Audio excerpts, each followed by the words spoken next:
Beloved. Eve. Say, girl. Welcome to the Tuesday stream. How do you know it's Tuesday? I'll tell you. You wait for the lawnman to arrive and unpackage about 150 decibels worth of equipment. That's how you know it's time. Amon, get in here. Bugles up. It goes, man. This is going to be a fun day. We're going to go through the Google Doc for the Dragon of Icespire Peak campaign. It's going to be a lot of heat, a lot of stuff I forgot about. It's going to be very tangential, I imagine. Yeah, Evie, that really is about right. But you know what? They're good dudes. They now take the green recycling bin out for me, which I think is pretty sweet because that thing is heavy. And God knows I never use it, right? So them using it and then taking it out, that's the circle of community I'm looking for. Exactly. That's exactly correct, Evie. It's wrong, therefore it's just right, and therefore accurate. Okay, well, it's going to be memory lane. Yes. Oh my gosh, is this the first ep? Is this the first sesh? Cypher might be what's next for me. I need to do some different systems. Learning Cthulhu, which I still don't have perfectly, but like getting that runnable has been awesome. You know? Is this a character adaptation from Mirage? Holler? Let a brother know? Let a fella know? Been going for a couple. Okay, sweet. You know, it's kind of nice, especially like a newish campaign. Dude, sessions like 3 to 15 can just be whatever it is you want it to be. You know? Like, yeah, give the town guard this accent and name the priest that. And you know what? Have him have a couple wives. Why not? Like, the improv that can become canon is so much more available early in a campaign, right? Early in a set of sessions. I love that feeling. Okay.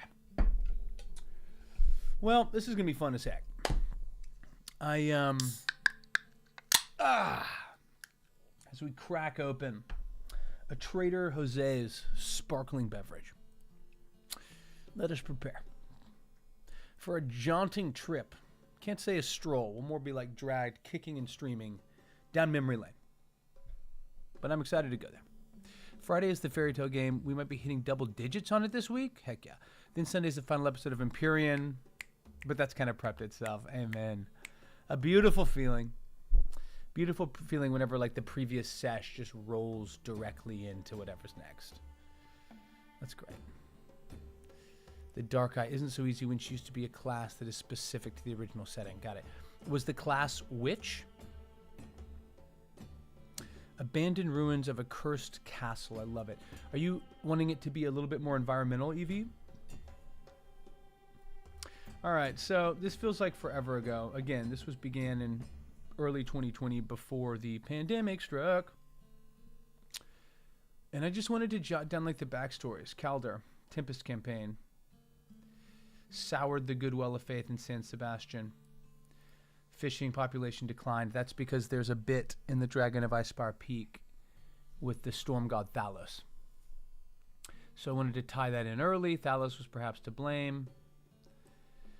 You know, to manipulate, blah, blah, blah. Heard the tale of what happened at San Sebastian. Suggested fighting Toblin Stonehill. Yeah. Yeah. His father, Cathal Kagan. His uncle, Evan Kagan. Who the fuck is Jerix Ramiz? I forgot about him.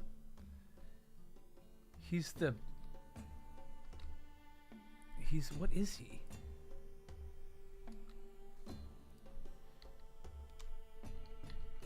I think he was an NPC that I think ran an orphanage in Neverwinter called the Open Hearth. Let's see. Yes, runs the Open Hearth. Cool. Okay, sick. We had Jordan Coleman, Valner, LeBron Azaroff, Ranger Outlander, classic. Yeah, Jordan's backstory was basically that he was kind of like this Outlander Dragonborn, like classic hunter. He lost his father and his brothers to a giant, a frost giant that came and sort of tore about, and that is what justified his favorite enemy. He fought quite a few giants, quite a few dragons. He's brought to the beginning of the campaign by Don John Raskin, an NPC that exists in the Dragon of Icespire Peak. I always loved Don John. He was a big kind of grumbling boy from Crow, Louisiana. You could find Don John sounding like he tripped and fell down the bottle of a whiskey barrel. These guys having a big fight where they used a bunch of points. Got it. I think they're still, we're talking Cypher, guys. We're talking points. I think they're still above impaired, though, so there's a bit of environmental, but mostly figuring out how blatant to make the clues. Right. Got it. How blatant should I make the clues for these idiots? One is a chihuahua. Okay, I take back idiot. When am I running a Cypher game? Dude, I would love that. Are you kidding me? Oh, you let me know. You let me know when I'm there. I would absolutely love that. Yeah, I've decided that I'm going to step away from playing in this Curse of Strahd campaign. And it feels weird to me. Like I'm definitely... There's a big part of me, I'm like, dude, am I being petty? Like, am I being silly? But no, I just keep feeling that in my bones where I'm like, I don't really want to go. I feel like I'm walking on eggshells. I still feel a little bit bitter about how the Tuesday campaign ended. And all that I'm willing to put on me. But for the first time ever, I'm like, no D&D is better than... It's not bad D&D, but like uncomfortable D&D. You know? Sometimes it feels wrong to prioritize yourself and simply step away because we are so ingrained to do the opposite of that. Evie, I'll tell you what, how about I come in and play a quest giver? A guy trapped in the castle? Dare I say a villain? Or maybe just a kobold that comes in and screams a piece of information before catching a crossbow bolt through the throat. Your call. It's your call, big dog. My workable solution for the adaptation is a variant human, Strixhaven feats, until the mascot Star Druid Hermit. Yep, no complaints there, Amon. I'm not familiar with Strixhaven, so I have no idea. I think you said you had a couple of friends you'd want to be in it with you. I was wondering about... Or is it more just you want to explore how the system works in a one-shot and I can drag together some people? Dude, you know, the DM in me wants to just make it as easy as possible for you. You know, because I know you're running a bajillion games, and I think it'd just be so fun, period, to kick it and roll and play. I definitely could get together...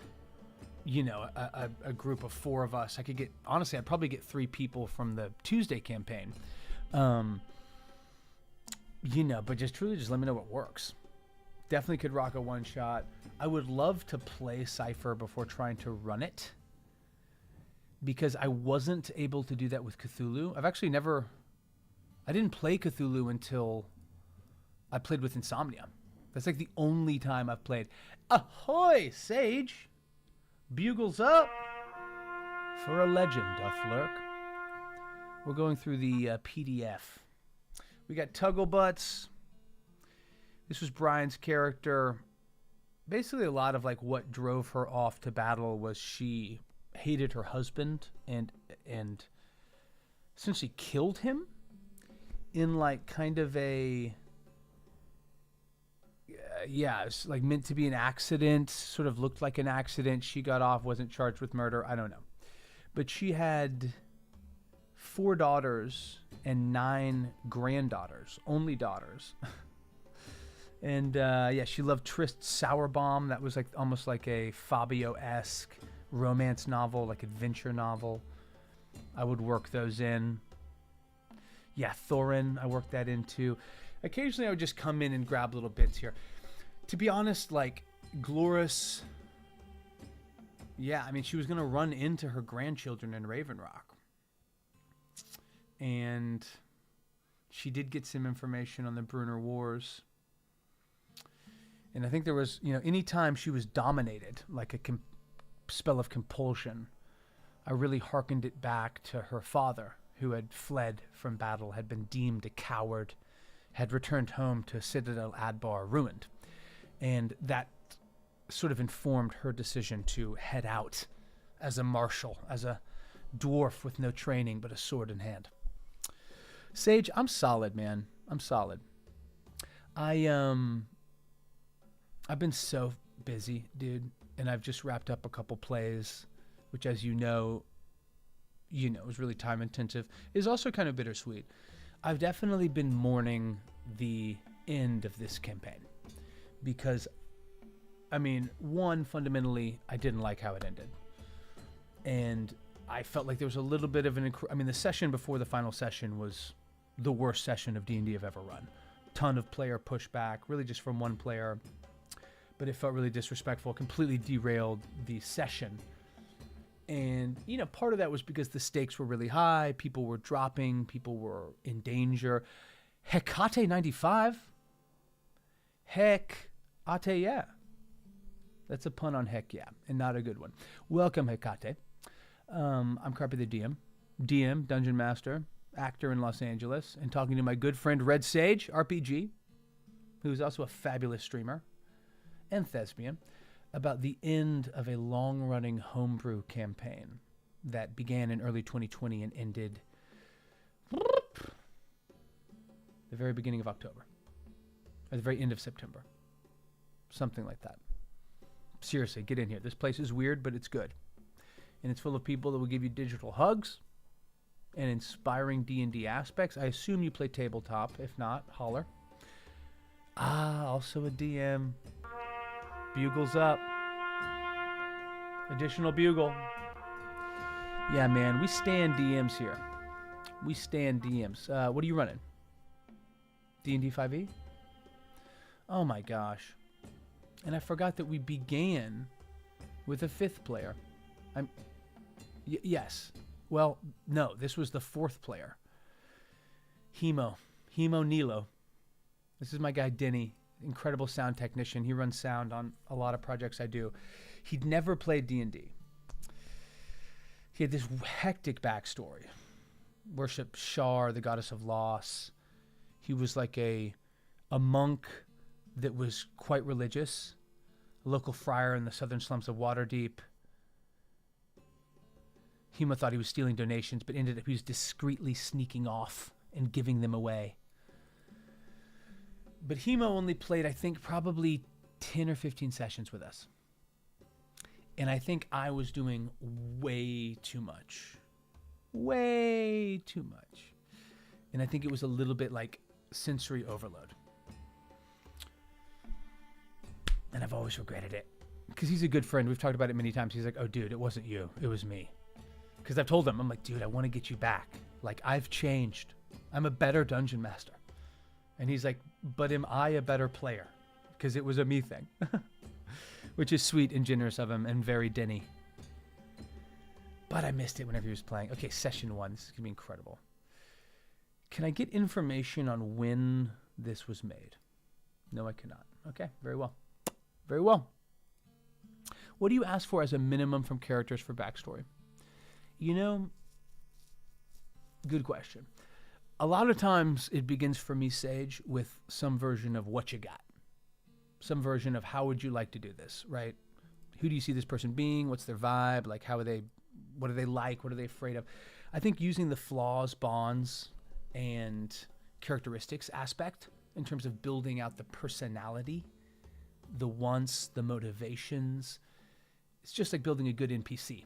You have to really know what this character will want and work hard to go after to be able to introduce juicy hooks to motivate that, right? But typically, they'll be like, yo, I'm thinking about playing like a wood elf monk that was, kind of like, I don't know, maybe an outlander, maybe an urchin, sort of stuck to himself. Cool. So then I'll kind of be like, you know, is this guy more of like, you know, an urban kind of, you know, guy that's sort of coming up? Is he a wood elf that's lived in nature the whole time and is really moving through the natural world with the same attention and subterfuge that a rogue might move through a city? And then once I have a feel for their characteristics, I will look back to the big pillars of the world, be it a campaign like Dragon of Icespar Peak or a homebrew campaign. In this example, it began as Dragon of Icespar Peak. Like, I had no idea it was going to become what it became and continue on for many different arcs and many different years. But I wanted, therefore, since it began in the Sword Coast, it began in what was supposed to be Phandalin. I called it Marcine because I was so afraid of plagiarism early in my DM-ship. But essentially, I wanted to find a reason for each and every one of them to be in the area. For Valnor, he was looking for Don John, right? That's why he came here. For Calder, he was looking for Toblin at the Stonehill to ask a question relative to his own backstory in San Sebastian, right? So I'm going to grab chat, and then I'm just going to jam. I want to jam through like 15 pages as quick as I can, just to be able to move. Yes. Yo, Malkara, get in here. Welcome. A D&D person through and through. I can sense it. I can feel it through the ether. Yeah, that was a backstory that I think he came up with.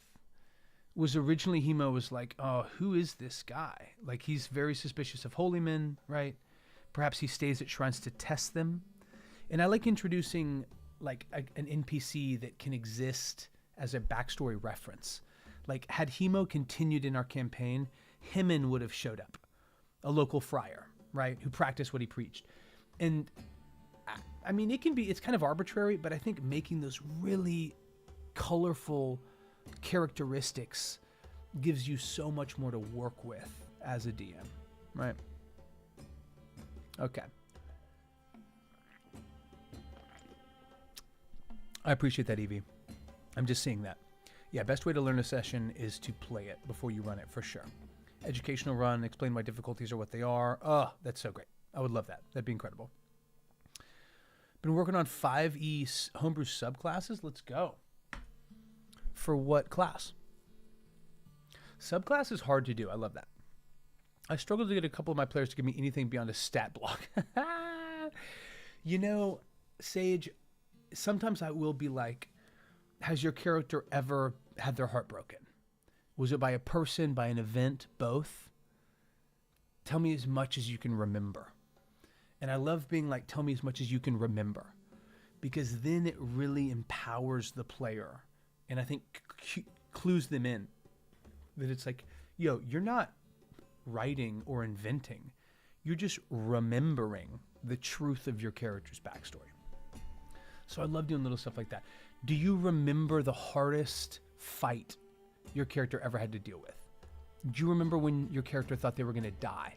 Where were they? Was it a city? Was it a dungeon? Was it on top of a mountain? You know? Yeah, Malkara, he did. But then Hemo stole away and stole my heart, unfortunately. Backstory. Give me at least a couple sentences for motivation and personality. Totally. If they aren't super sure beyond that, I'm fine. If they got like 3 pages, I'm also good. But please provide a summary for quick reference, for sure. Yeah, I mean, like, about a year and a half into this campaign, maybe more than that, Brian, the character that plays Glorious, let me pull this up. What was it? Brando. Okay, is it Rogue Barbarian?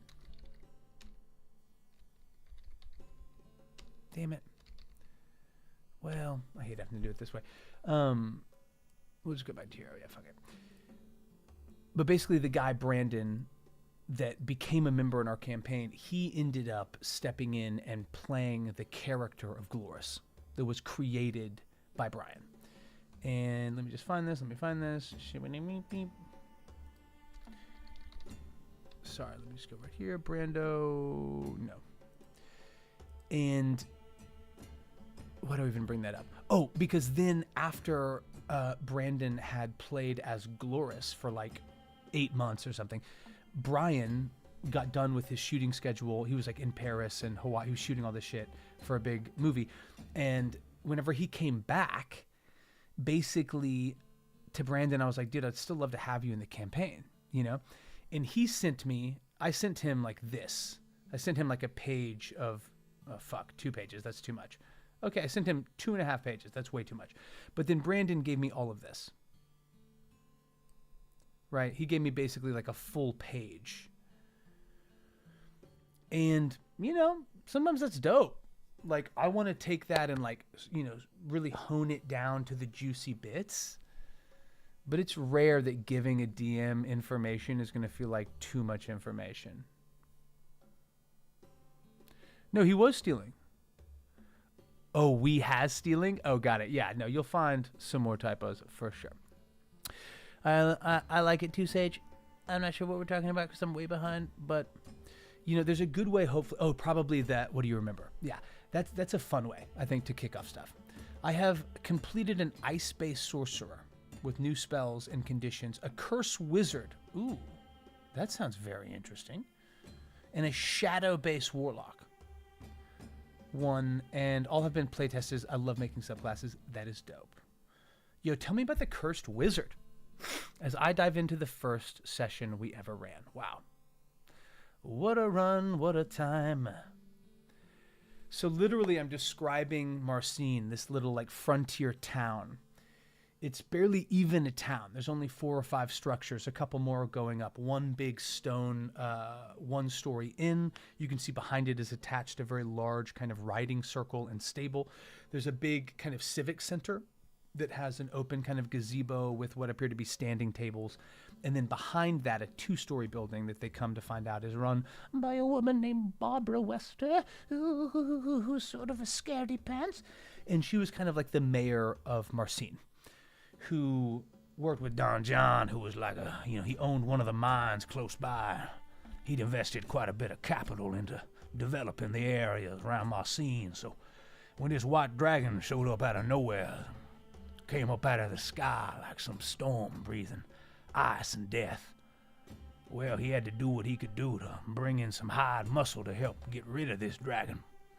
And that's why a lot of the party came to be in this area. But as I'm describing Marcine, dude, like I'm having Calder come up and I I mean, Evie and Sage and Malkara, I don't know if you're a DM, you might be, but Hecate just told us that they were. And like, do you remember, can you recall the first session you ever ran? Like, how hectic did that feel? You're just like, so I just remember I'm describing like, you know, Marcine and Calder's coming in, having traveled from Neverwinter, I think, I can't remember. And I described like what I told you in Barbara Wester's house and the Stonehill Inn. And then I just absolutely arbitrarily described, like, you see a small boy, kind of like an urchin type, his face smudged, a small worn cap in front of him with several lone coppers, and he appears to be begging for alms. And of course, Calder's like, I approached the urchin, you know? And I just remember being like, oh, fuck. And of course I sort of made him like a classic sort of Oliver Twist sort of fellow. And I'm trying to remember his name. What was his name here? I have it somewhere. Fuck, his name was sort of invented. Quinn. Yeah, there he is. And so I had to come back and, you know, add in this sort of guy, you know, who's begging for a copper, and he offers to listen around, you know, maybe 2 gold pieces. I don't know. I'm a sleuth, a pickpocket of sorts. And he, of course, became a through line for like 2 years. And every time they come back to Marcine, I've described like Quinn as like leveling up. He's now like 15 and wearing like a 3-piece suit. You know what I mean? I love that. I'm going to have to lurk whilst eating dinner. You are the one. Sage, enjoy it. Hashtag stir fry. Let's fucking get it. Make sure to send love and light and good health and good intention into that food as you're cooking it, but more so even as you're sitting down to eat it. Quick tangent. There was a study done with a bunch of rabbits where they got 5 or 6 rabbits and had them in different sort of groups. And they fed these rabbits. Many of them were different, like types, like genetic trees within the, kind of genus of rabbit. And they started feeding these different groups of rabbits very high cholesterol food. And were more or less tracking the impact on this group of rabbits' cholesterol. And they found that one group, what is a group of rabbits? A den? It's some bullshit arbitrary thing that was come up with a fluffle, a colony. Okay, great. Colony's way better. In one of these colonies, woo, did not gain any cholesterol. They had no change in their cholesterol levels, despite the fact that for 6 weeks, like every other colony of rabbits, they were eating this high cholesterol food. And once they eventually got to the bottom of it, it ends up that one of the lab techs that was responsible for this colony, instead of just tossing in the food and leaving, like everyone else was doing, was sitting there and like stroking the rabbits and feeding them a little bit and kind of spending some time with them, interacting with them. And that positive environment, that warmth, overcame the negative impacts of this diet that affected 100% of the rabbits outside of this one colony. Intention, what you're putting behind things, certainly words and actions, but even photos, certainly food. I'm trying to get that way with sleep, where I'm like, man, this is going to be dope and restorative. And I'm going to wake up tomorrow and get after it. So, stir it up. Stir it up, big boy. Come on. So Max rolls into Stonehill. That's where he meets Glorus.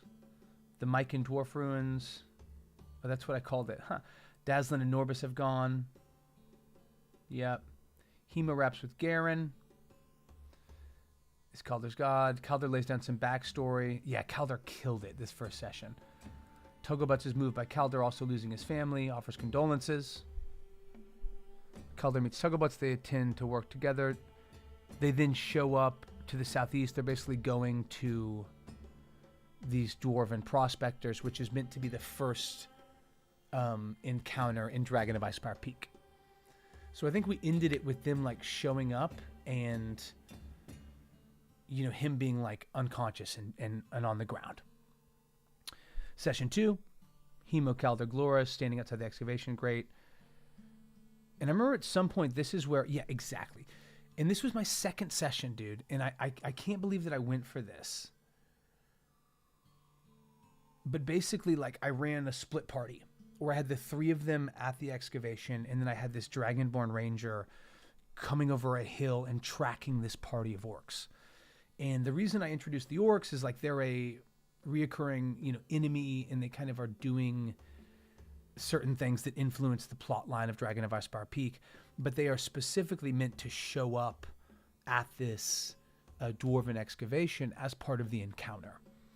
So I thought it'd be kind of cool if we established like the orcs by way of introducing this new party member, right? And it ended up like working pretty well. May I post a link for the Curse Wizard? Yes, you may, Hekate. Thank you for asking. Please do. I know, Evie, exactly. I'm sure it was forever ago. For me, I'm just talking about, like, this was the first session I had run in 5e, like, in forever. It might as well have been my first session. And I remember just doing so much over-talking and over-explaining. Oh my gosh. Okay, so then a battle broke out. I remember, like, all these people just in time to see, like, Valnir getting dropped. Calder went over and healed him. Hemo eventually fell. Like, it was just crazy. Like, they almost died because this encounter was a little overbalanced. Overbalanced. Not overpowered. Overbalanced. Right. Hemo notices another piece of large rock has an image of Shar. A scorpion. Dude, I can't believe I introduced this like episode 2. They did not get to the source of the scorpion until session about 100. So good. Okay, cool. Session 3, beginning at day. Valner wakes up, hearing the cry of a young ice dragon. Every time in Dragon of Icespire Peak that the party moves, you're supposed to roll a d20 and consult a corresponding chart to see where this dragon...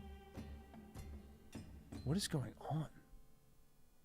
I think my downstairs neighbor just like turned on a subwoofer.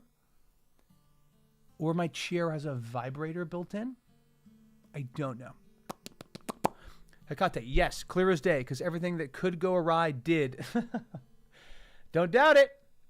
Don't doubt it. Don't doubt it. Let's go. Let's go. Yeah, man, ain't that the way? Ain't that the way that it goes? I don't know why it is, but that is just the way that it's guaranteed to go. Feel free to regale us with any details. I'm glad I watched some helpful YouTube videos before I ran it. Incredible. So, Mokara, had you not played, did you run before even playing? Because that is even harder. I thank goodness had played a fair amount. So, like, I felt, you know, plugged in and connected in that sense. Cypher one-shot stuff sent your way. Call. Oh my gosh, let's go. Evie, that's so generous. I can't wait to check that out. Oh my gosh, this is incredible. We can all see this, right? Great. Curse Monarch. Now, is the idea... Okay, so I was interpreting this as cursed, but I guess this is a spellcaster that is frequently cursing others. Yeah? Cool.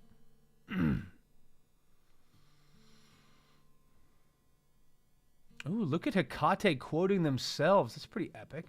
Throughout the history of cursed monarchs, you can find their obsessions or curiosities of curses, okay, traced back from these instances. A wizard who harbors dark hatred for another. If you find yourself meeting a gloomy or strange wizard, aren't they always? It's best to ignore and walk away, because you may never be seen... Because you may never be seen or be the same again, or the same again. Got it. Okay. Forbidden knowledge. Okay, cool. When you cast a non-curse single target spell, including cantrips, you can add a curse effect to it. Interesting. You can do this up to your proficiency bonus. Cool. Pure blind. Wow, I love blinding people. This is interesting. Okay, cool. A little bit more combat utility. Infectious imprecations. You take 1 hour to reach as a curse spell. Interesting.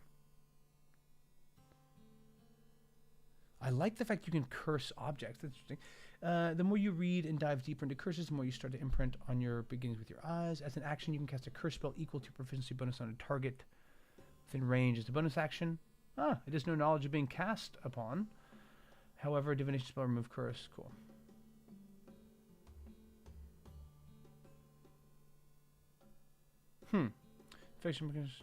Evil eye feature can be used with any somatic verbal components. And you can remove curses. I like that. That's very interesting. Well done, Hecate. That's not easy. And just kudos on like good execution, good layout that looks streamlined. Like so many times I will like be in the middle of something and be like, wait a minute, why is it that way? Like why am I like I'll in my own projects, I'll be like, shit, should I do that differently? Like is that how I want that to be? And I like that layout. It looked good. Okay, so session 3.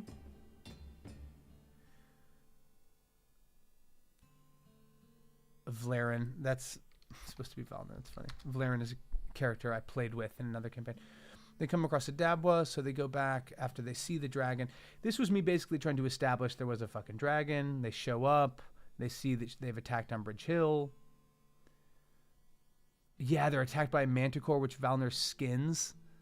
The manticore head is spiked on a field east of Umbridge. I then had the dad manticore show up and fight them. This manticore was enchanted by the ice giant, his son and wife still alive. The manticores were part of the Warzen Forest, a dark and enchanted forest 200 miles east. Cool. Adabra has golden bells. She found them on the property when she was tilling. Hammer and Anvil. I don't know why I even added that. Oh, pronounced wheat stalks. Yeah, I was trying to introduce the War of the Gods in Shantea. We're going to find a lot of storylines that didn't quite make it home, you know? Oh, cool. Ah.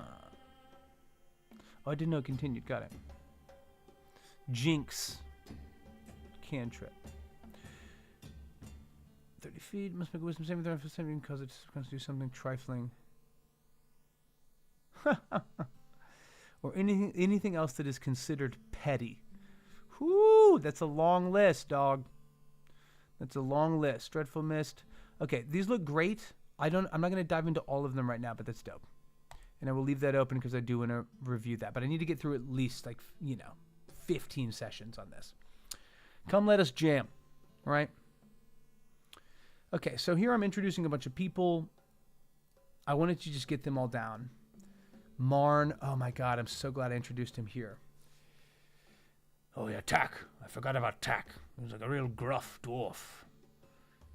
Marn, so to speak, like my nephew Riggins. Real, throaty and low. Auric was supposed to be a Kiwi, but he was killed pretty quick.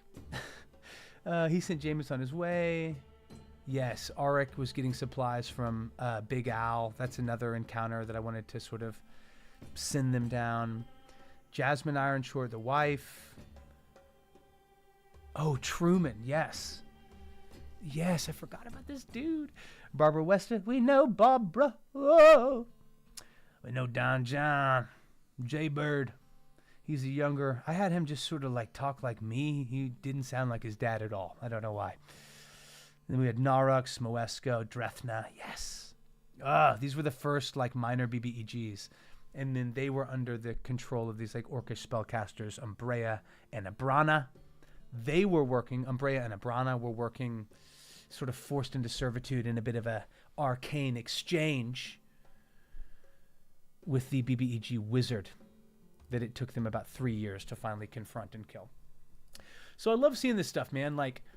Now, at this point in time, did I know all the specifics of why Umbrea and Adrana were working with Owen Undertow? No. But just knowing that they are is great. Because you can have some thoughts of okay, a bunch of orcs coming from the north. They have a couple sorcerers with them.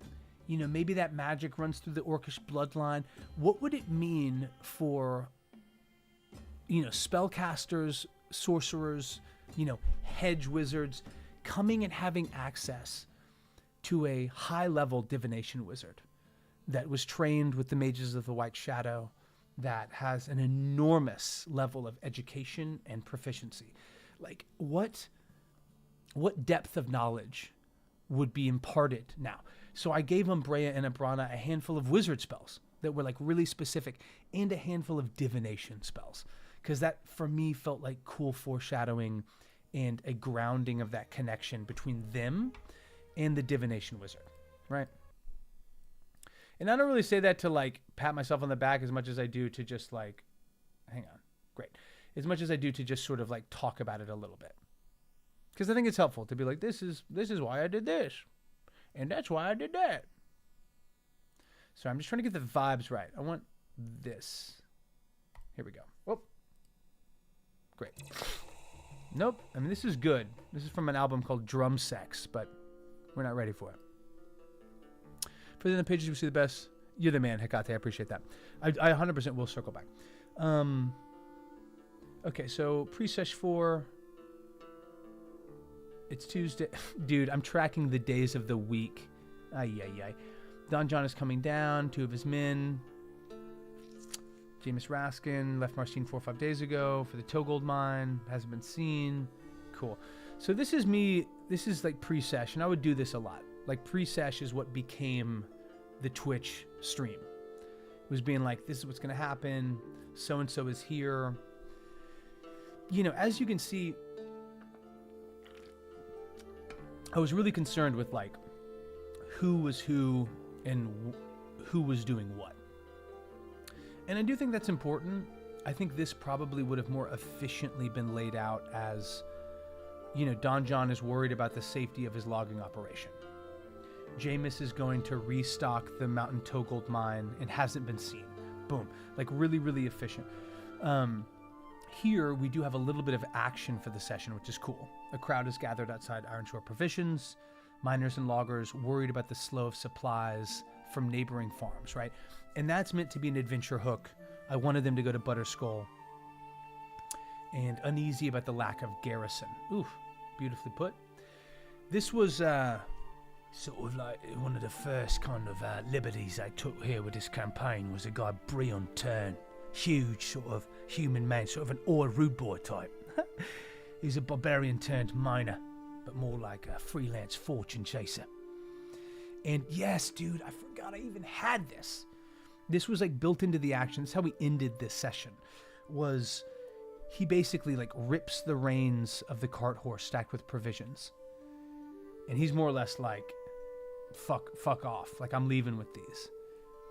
So Briand and Linner have had enough. They are on their way back to convince the other miners to become dragon hunters and fortune chasers. So basically, I'm establishing like Marcine, small town, dragon overhead. People are worried, right? There's no safety. The people from the mine didn't come back. There's orcs. The farms haven't been able to supply the provisions as steadily. And now there's a little bit of division and unrest within the populace, where now some of these people are literally stealing from Don John and just fucking off to be like, you know what? Let's go see if we can get this dragon and make some money. Hey, maybe that world needs days of the week too. Exactly. But Hecate, don't you think it's hilarious, like the idea of, I mean, to me, like, not that it's unimportant, but like, you know, I don't know. Yeah. Like you're going to run a session that's like, actually, the provision store is closed because it's Sunday. So sorry. So sorry. Nothing is available to you. We're going to sit here until sunrise on Monday. Okay, so Sesh 4. Yeah, Dabra keeps them to keep an eye out for the donkey. Yeah, Frederick, this is great. Both human sailors. They will sleep it off. That's right, that's right. So I had them go into the Stonehill Inn, and I introduced the fact that Gnome Regard was going crazy. They didn't ever make it, but whatever. Omens, yeah. Dude, this was so great. This was just a complete one-off. But I basically described it as like this guy kind of laughing at Gloris. And they started like engaging with each other. And that led to this guy, Errol Glavetray, being like a minor villain for about 3 years. He like stole from them and then disappeared and reappeared. So, you know, if you just name an NPC and stay with them, good things will happen, you know? Okay. I wanted the sailors to introduce the lighthouse, the Tower of Storms. That happened. That was fun.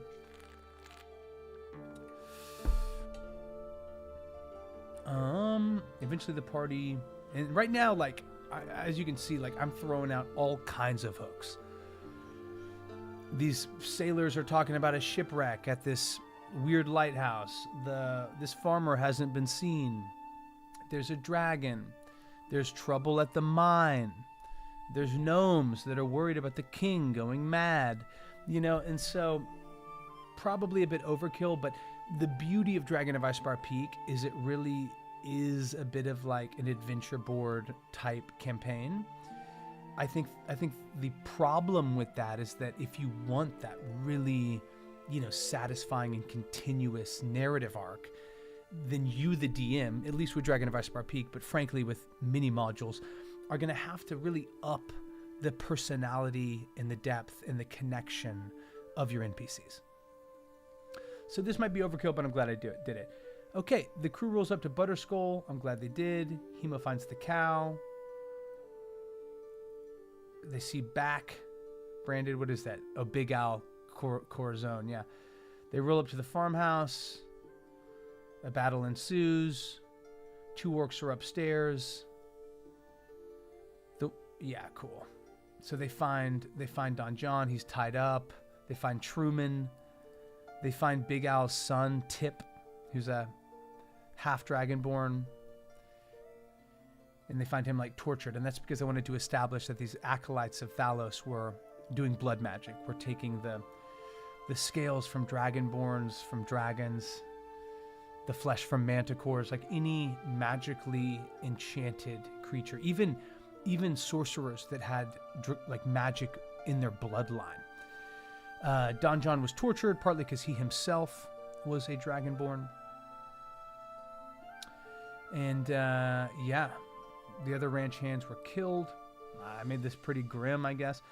In Marcine, Don John will arrive the next morning and hold a conference for the loggers. Don John's looking for his son, right, who hasn't come back. Cool. And then the sailors from Room 5 will leave the next morning and head to the Tower of Storms. Great. Oh, cool. Black Flame. So I guess around this, they became level 3. And so I introduced Black Flame. Cool. They soon learned the reason why when I told them later to reverse the name of the NPC. Wait, which one? Which one? That's so good. I'm like, the NPC's name spelled backwards reveals a secret. Okay, so this is honestly where I lost Hemo. Was session 5.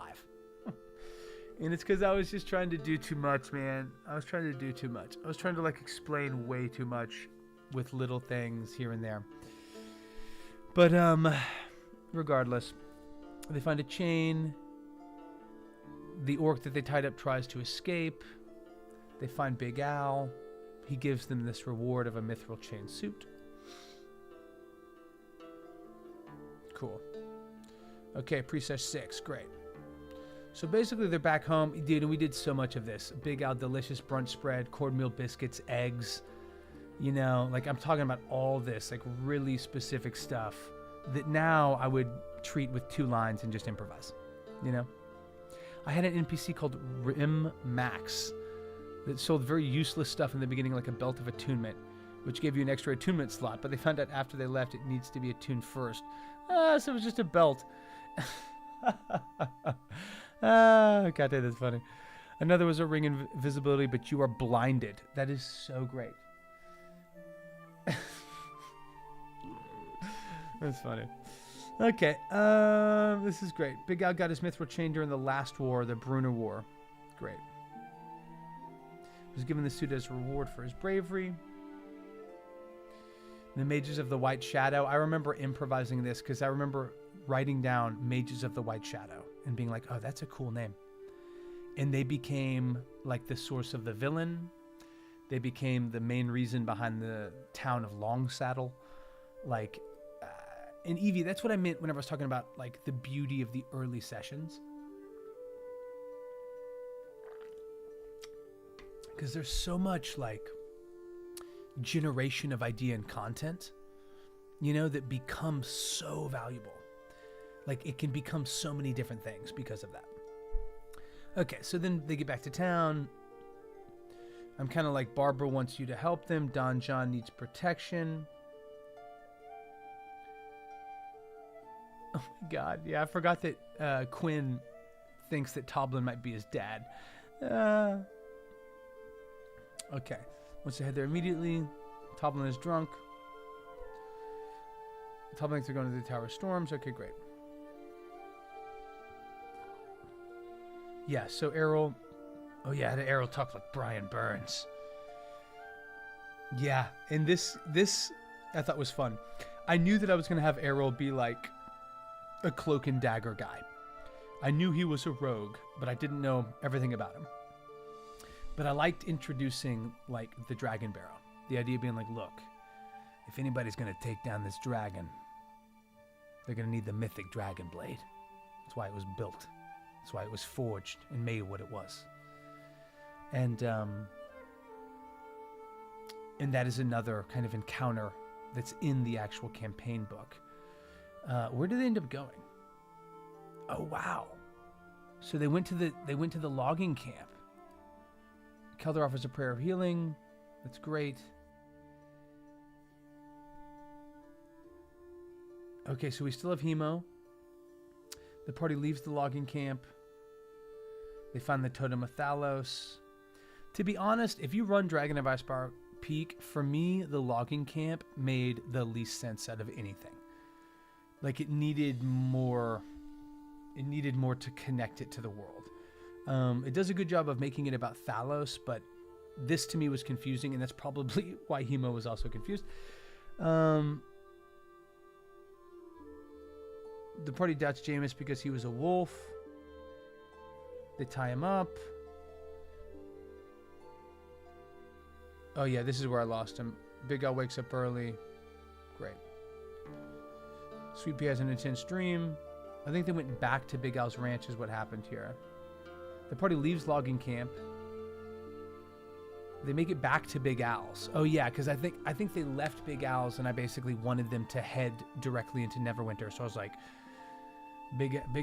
how was Big Al? Big Al was sort of like a Texas guy. He told him, you know, the logging camp ain't too far away. It's just a little bit north, couple clips up there in them woods. And so I guess they went to the logging camp, had this attack. They did find Jameis, who's Don John's son, who went to supply the logging camp and was never seen. And then they bring everybody back to Big Al's to sort it out. She has an intense dream. Yeah, this is where Sweet Pea, another party member, came in. She was a vengeance paladin. Her and I did a lot of back and forth. And honestly, her backstory, the idea that she, a tiefling, and her sister, also a tiefling, had their horns cut off. And that there was almost like this cultist, like blood magic that was trying to use their horns as actual material components. And that is what I used to inform the acolytes of Thalos here. That's why they tied up the dragonborn Big Al and scaled off his scales. That's why they tortured his son. That's why they captured Clarissa, the sister created from the backstory of one of our characters. Scotty, I love it. Hey man, I'm a Houston born and bred. Are you in the States? Where you living? What state you in? If you feel like sharing that. Scammer backwards. Oh my God, I didn't get it. Got it. Appreciate that cosign, Evie. Okay, party passes some homesteads. So they get back and there's an informal militia. I like that. Yep, completely rocking. Don John's there. Dude, this was the most confusing shit ever. But I brought it home. I cannot believe that I was doing all of this in the first 7 sessions. I was trying to jam way too much in. Man, it's okay for you, the DM, to have all of this knowledge and all of this backstory, but slow play it, dude. Breadcrumbs. Because whenever you scatter out a bunch of breadcrumbs, first off, it's startling. You ever seen a group of pigeons? They're like, they'll fly the fuck off. I mean, they'll come back. But whenever you scatter a bunch of breadcrumbs, the party's like, oh, shit. But more importantly, when you're throwing a bunch of breadcrumbs, the point of breadcrumbs is to leave them in a trail. All right? Hansel and fucking Gretel, guys. Late honk. But is to lead a trail that will take the party somewhere. So whenever... And the reason I did it is because I wanted the party to have autonomy.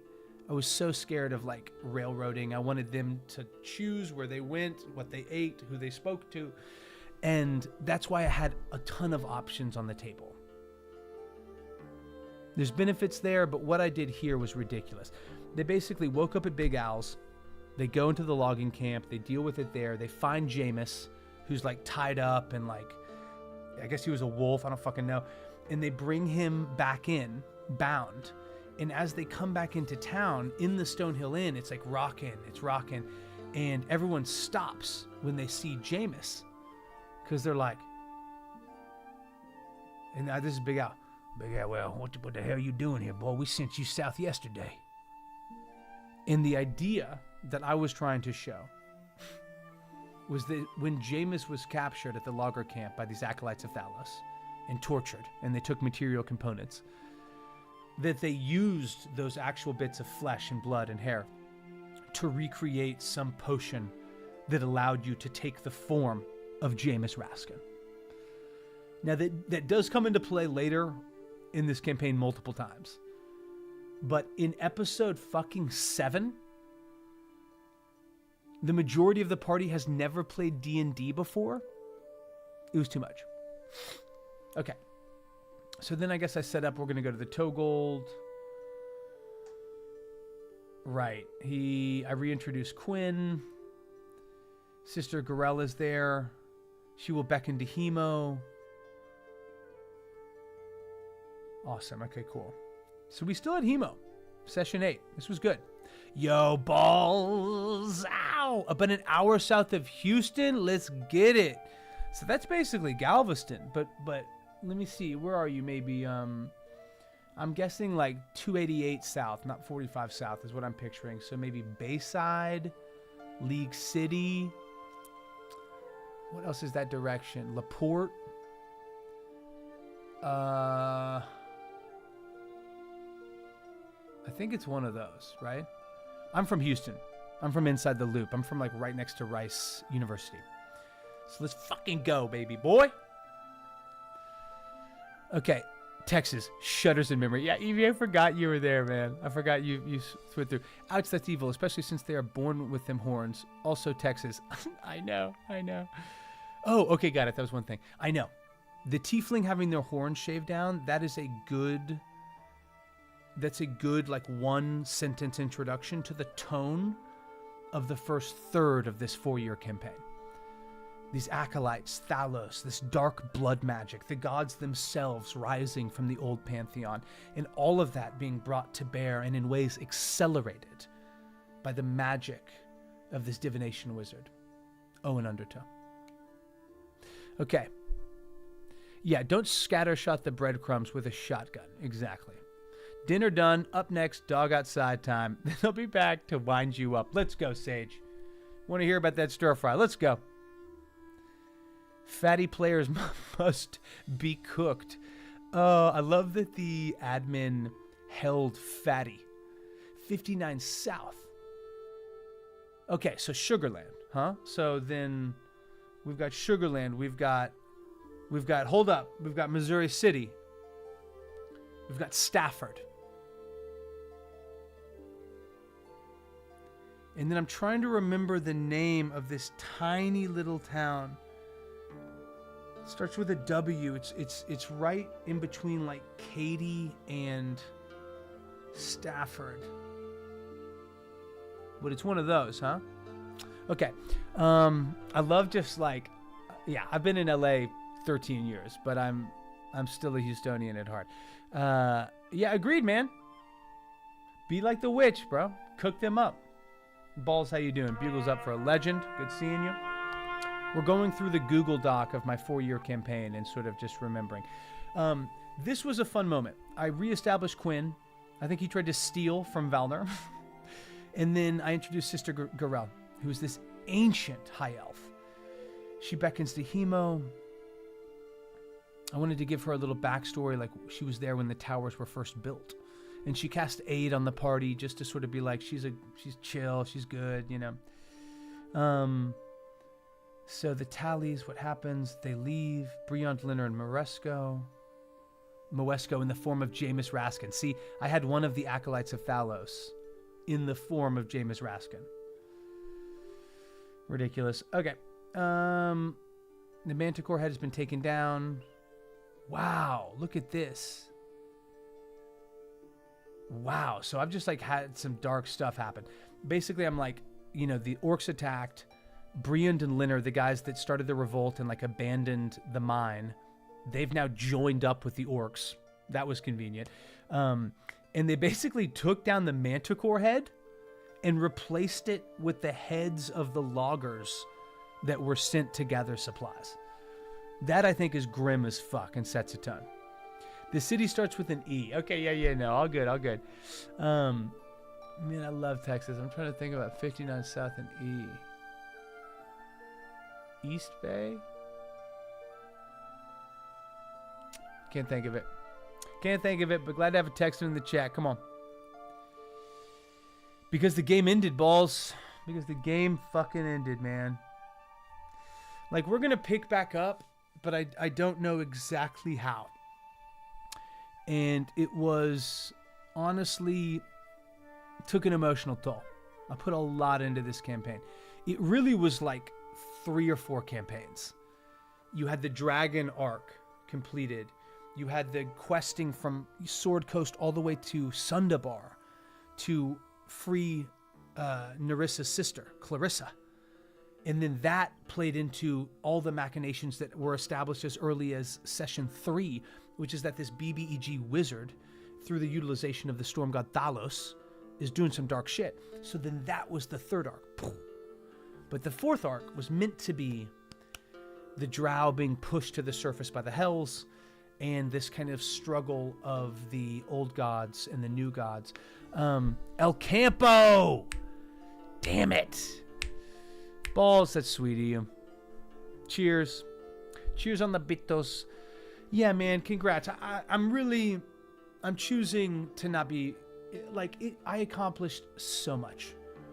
Like, artistically, creatively, it was unbelievably satisfying. And I think I just, the second to last session was marred by a player basically being disappointed and kind of being in the heat of combat and things weren't going well, and they pushed back really hard on a ruling, and it kind of came to dominate the session, and it ended poorly. And then the very next session was moving towards a potential TPK, it was a PPK. 3 out of 7 party members were dead, 2 of them finger of death.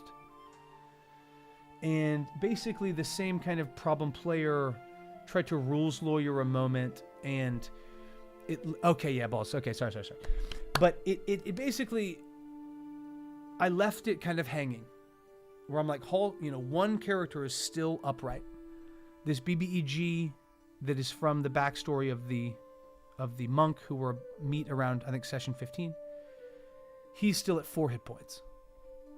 But we're going to take a break, through Thanksgiving. And honestly, probably not going to pick back up until January. And once we get there, let's see where we are right now. What page is this? Page 13. Let's go. But once we get there, oh shoot. I guess I could have stayed here.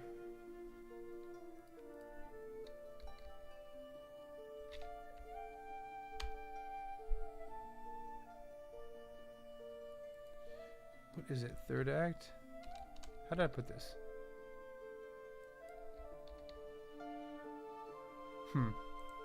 Is this where I put it? Let me just see. Great, yeah. Also, just as a reference, this Google Doc started getting so unwieldy that around session 70, I just opened this up to be Decanthar, what's going on there? Trellian, what do they want? The Forsaken One, he was this guy that was, working with the Manticores. I mentioned that in session 3, that there was a giant that was working with the Manticores. That's him. But I liked having a more consolidated little Google Doc that was just dealing with major villains, what they were doing and what they were up to, what the drow were doing. It made it easier. The ruling was essentially that the finger of death, which, let me first fucking say, God, dude, this drove me crazy. All the time, or very frequently, finger of death is incorrectly utilized and ruled. Because it says let's just pull it up. A character killed by the spell, right?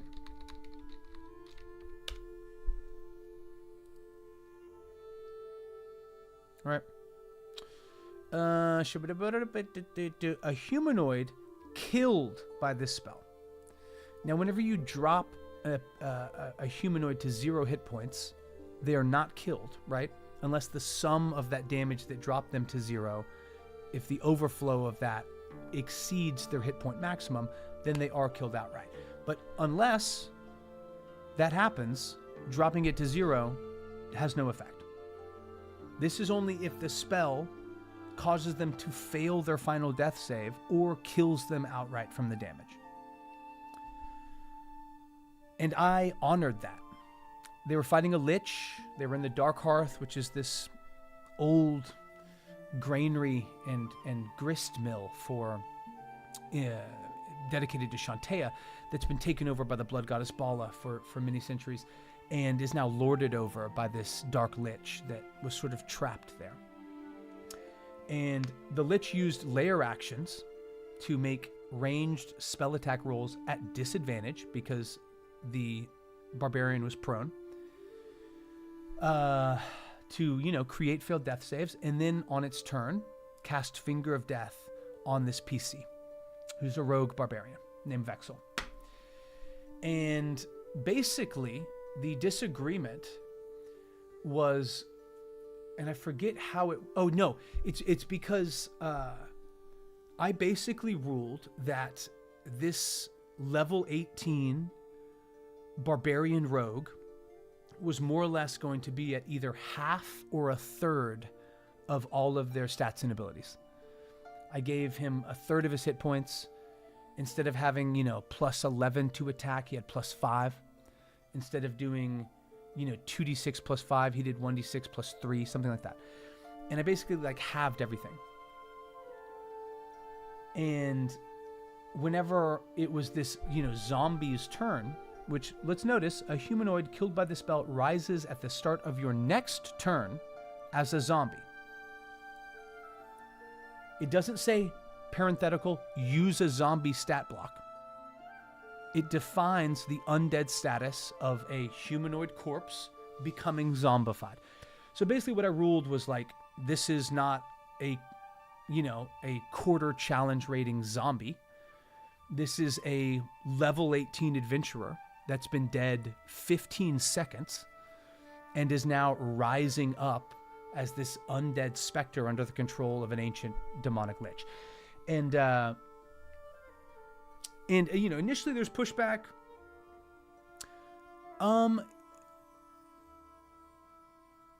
Yeah. Oh man, that's interesting. Let me finish explaining this because I'm almost done, and then maybe we'll tap into that and give me your feedback, because to be completely honest, even this, what I'm doing going through the Google Doc, I had envisioned myself doing that with everyone at the table. I was going to bring them in on a massive Zoom and stream it, and we were going to just talk about it as it came up and went by. Basically the pushback was that this should have been, this should have just been the exact ruling of using a CR quarter zombie, right? Like a level 2 adventurer would face in a dungeon. Azzy! Get in here, champ. Going through the Google Doc, talking about the end of things. I definitely, I guess here's the thing. There was a handful, let's say 2 or 3 people that were but hey, it says in the spell description that it rises as a zombie. And I basically pointed out, man, there are zombie dragons. This is why it caps it at humanoid. But there are many, many spells, one of them being a 5th level spell called something of the macabre, touch of the macabre, that basically says, turn so-and-so into a skeleton or so-and-so into a zombie, parenthetical, use the stat block for a zombie from the Dungeon Master's Guide, or from the Monster Manual, rather. It does not say that here. So I basically explained to them, guys, listen, I hear you.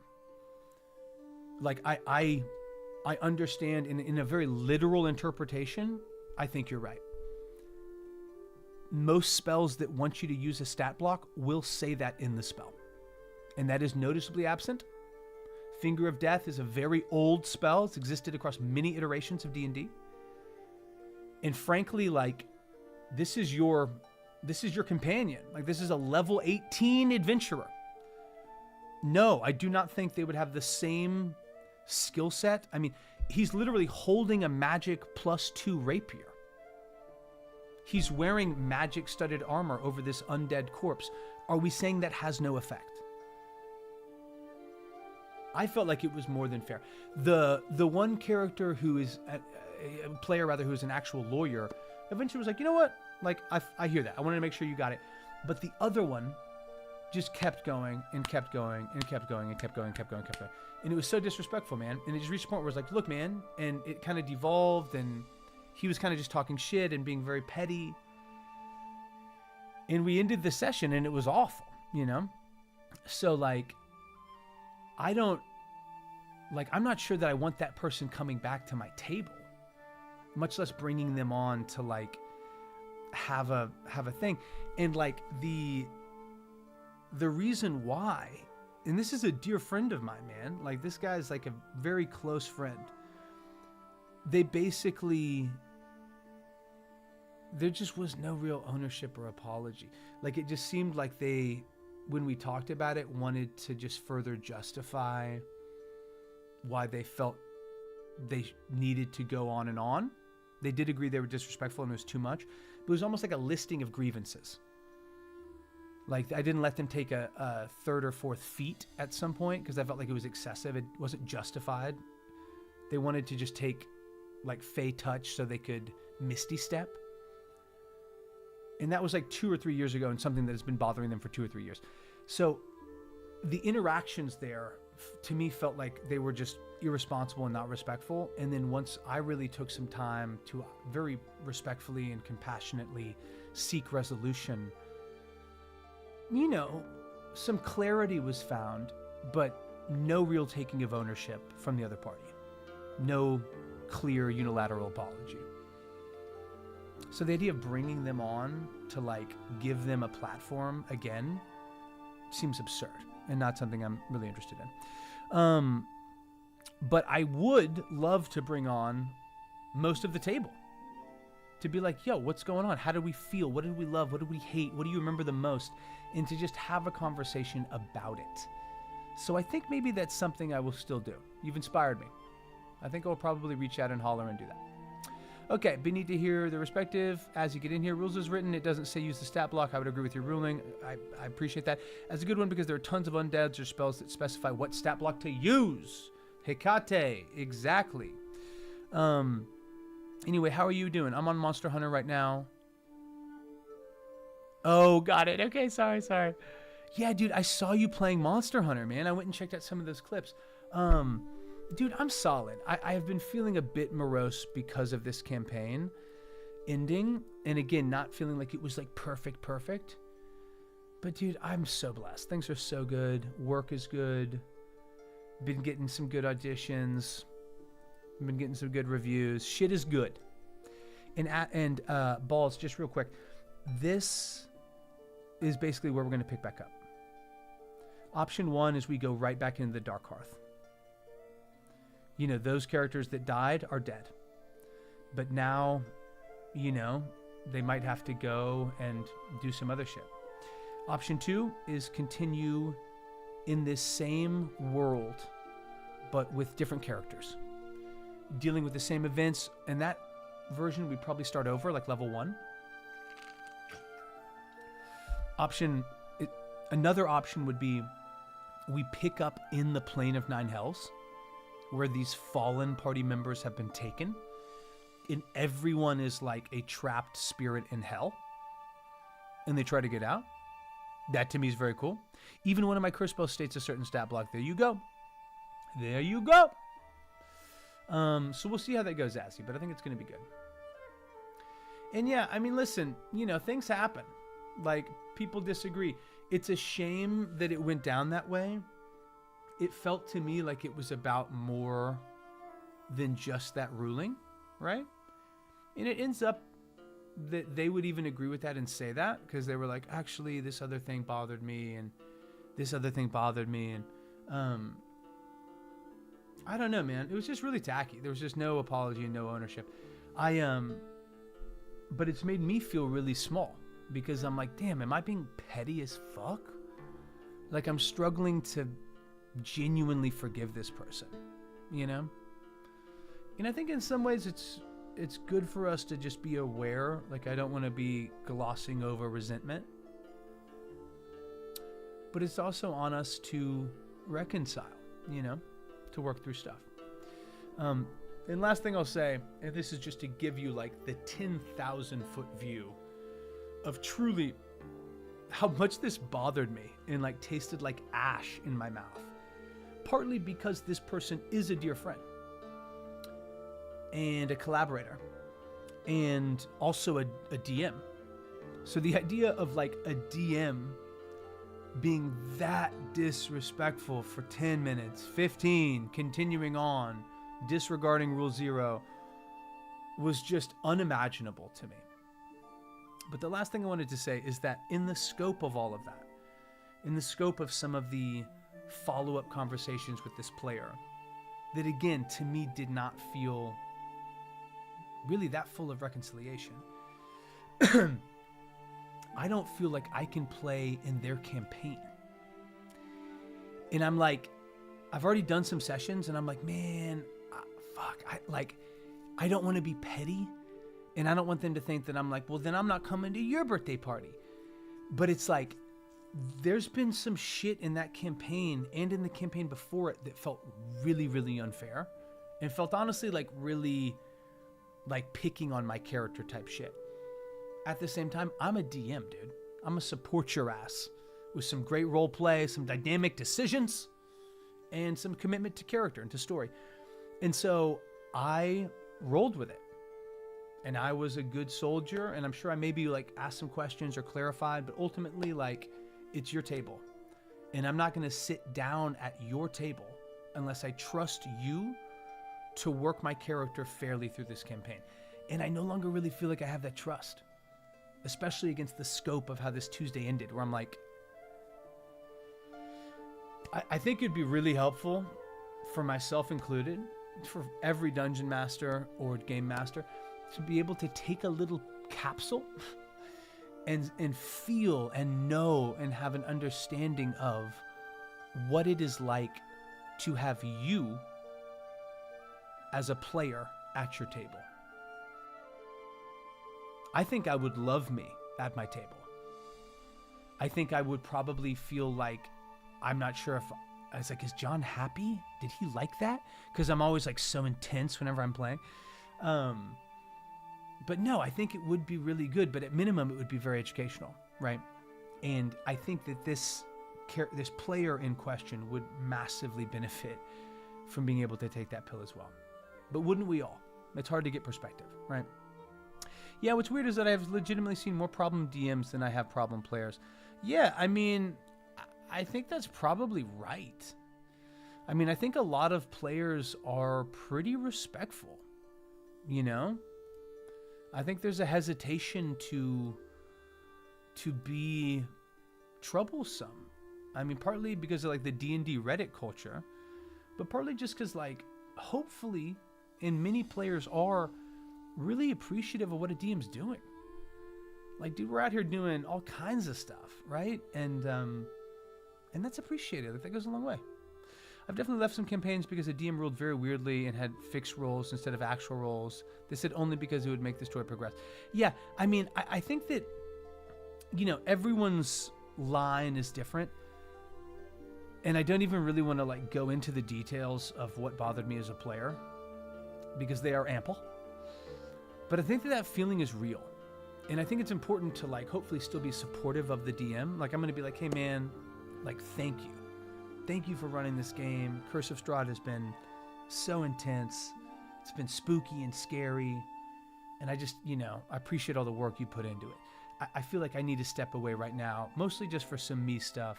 And to just like help be supportive of the table and the space. You know, like there's a way to do it without being petty. I think the chaoticness of the role is what makes campaigns fun and interesting. Oh my God. Dude, if you have a DM that's asking you to roll and then the roll has no effect, like what are we doing here? And I think she's an incredible performer and creative, but that's what drove me crazy about watching Abrea on Exandria Unlimited, EXU. Like she is obviously so creative and funny as hell and charming as hell and like so many things. And maybe it was just this campaign because I haven't seen her DM a lot. I've seen her as a player, and she's incredible. But it felt like through EXU, all the time, she would even literally say like, well, I'm going to give it to you. Or, well, you guys can't roll for shit, so this. Like, why are you having them roll? I don't know. Like, that to me takes me so out of a session where I'm like, okay, well, let me just put my dice up. Like, who cares? A 6 is a 6. A 17 is a 17. Those aren't the same numbers. Like, we have to do it. Okay. Tower of Storms. Has anyone run Dragon of Icespar Peak? Anybody else other than me? Because I thought it was a fabulous campaign. And the Tower of Storms felt like when this campaign hit another level. So I'm excited to see if like it feels like that in the notes, you know? Also, just a piece of advice to people, although not as common as problem players or problem DMs, problem groups are definitely a thing. So if it's just a major problem in the group, your first instinct should always be to analyze what you're doing to find out if you are the one in the wrong. If you are, then own up to it. But if not, don't beat yourself up. Yeah, you know, it's hard to find that. It's definitely good advice. It's definitely good advice. I mean, you know, with all of this, like, I truly just am interested more than anything in my side of the fence, you know, truly. And I don't mean that to be like, oh, I'm so mature. I don't want to play in this campaign. I feel like I'm walking on eggshells. I don't want to be a part of it. I don't trust the DM with my character. So that's easy. I think what I felt in terms of the melancholy after this bad session and after this kind of weird moment and stuff was really more just regret over not handling it better. Now, granted, it was hard to handle well because it was like a full court press of antagonism and frustration and, you know, sarcasm and shit. But if it happened again now, I would basically be like, hey, player in question, I hear you, man. Like, clearly this is important to both of us. This is a, you know, stressful situation. This is going to be the ruling for tonight. I'm going to rule tonight that he's not using this stat block of a regular zombie. But let's both think about this and revisit it. And that's something we'll talk about before next session. And if we need to, we'll retcon it. But I don't want to lose any more time and momentum on this subject, okay? So I'm going to make a ruling on it. And I think that's really how it needs to be styled. Is like, yo, I hear you, and you need to mean that. Like, I do hear you. You've been heard. If we need to talk about this more, let's do that. But a ruling, ding, ding, ding, ding, ding, ding, ding, needs to happen. You know what I mean? Okay, so Tower of Storms. Now they're moving. They're going, yo, Huilepa, get in here. This bugle's for you. There's some bugles for you. Happy Tuesday. We're going through the Google Doc of the now finished 4-year campaign. I described them reaching the cliffside, right? Yellis, the human sailors.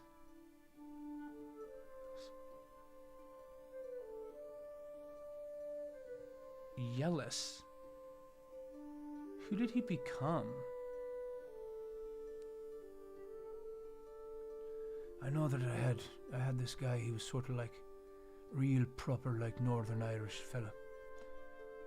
He talked about, you know, how he came over here. They crashed into the Green Post and Lighthouse. It's like they were pulled into the waves. And him and a couple other fellas, we came out here. We saw half a dozen masts out there sunken alongside our ship, the Golden Gull.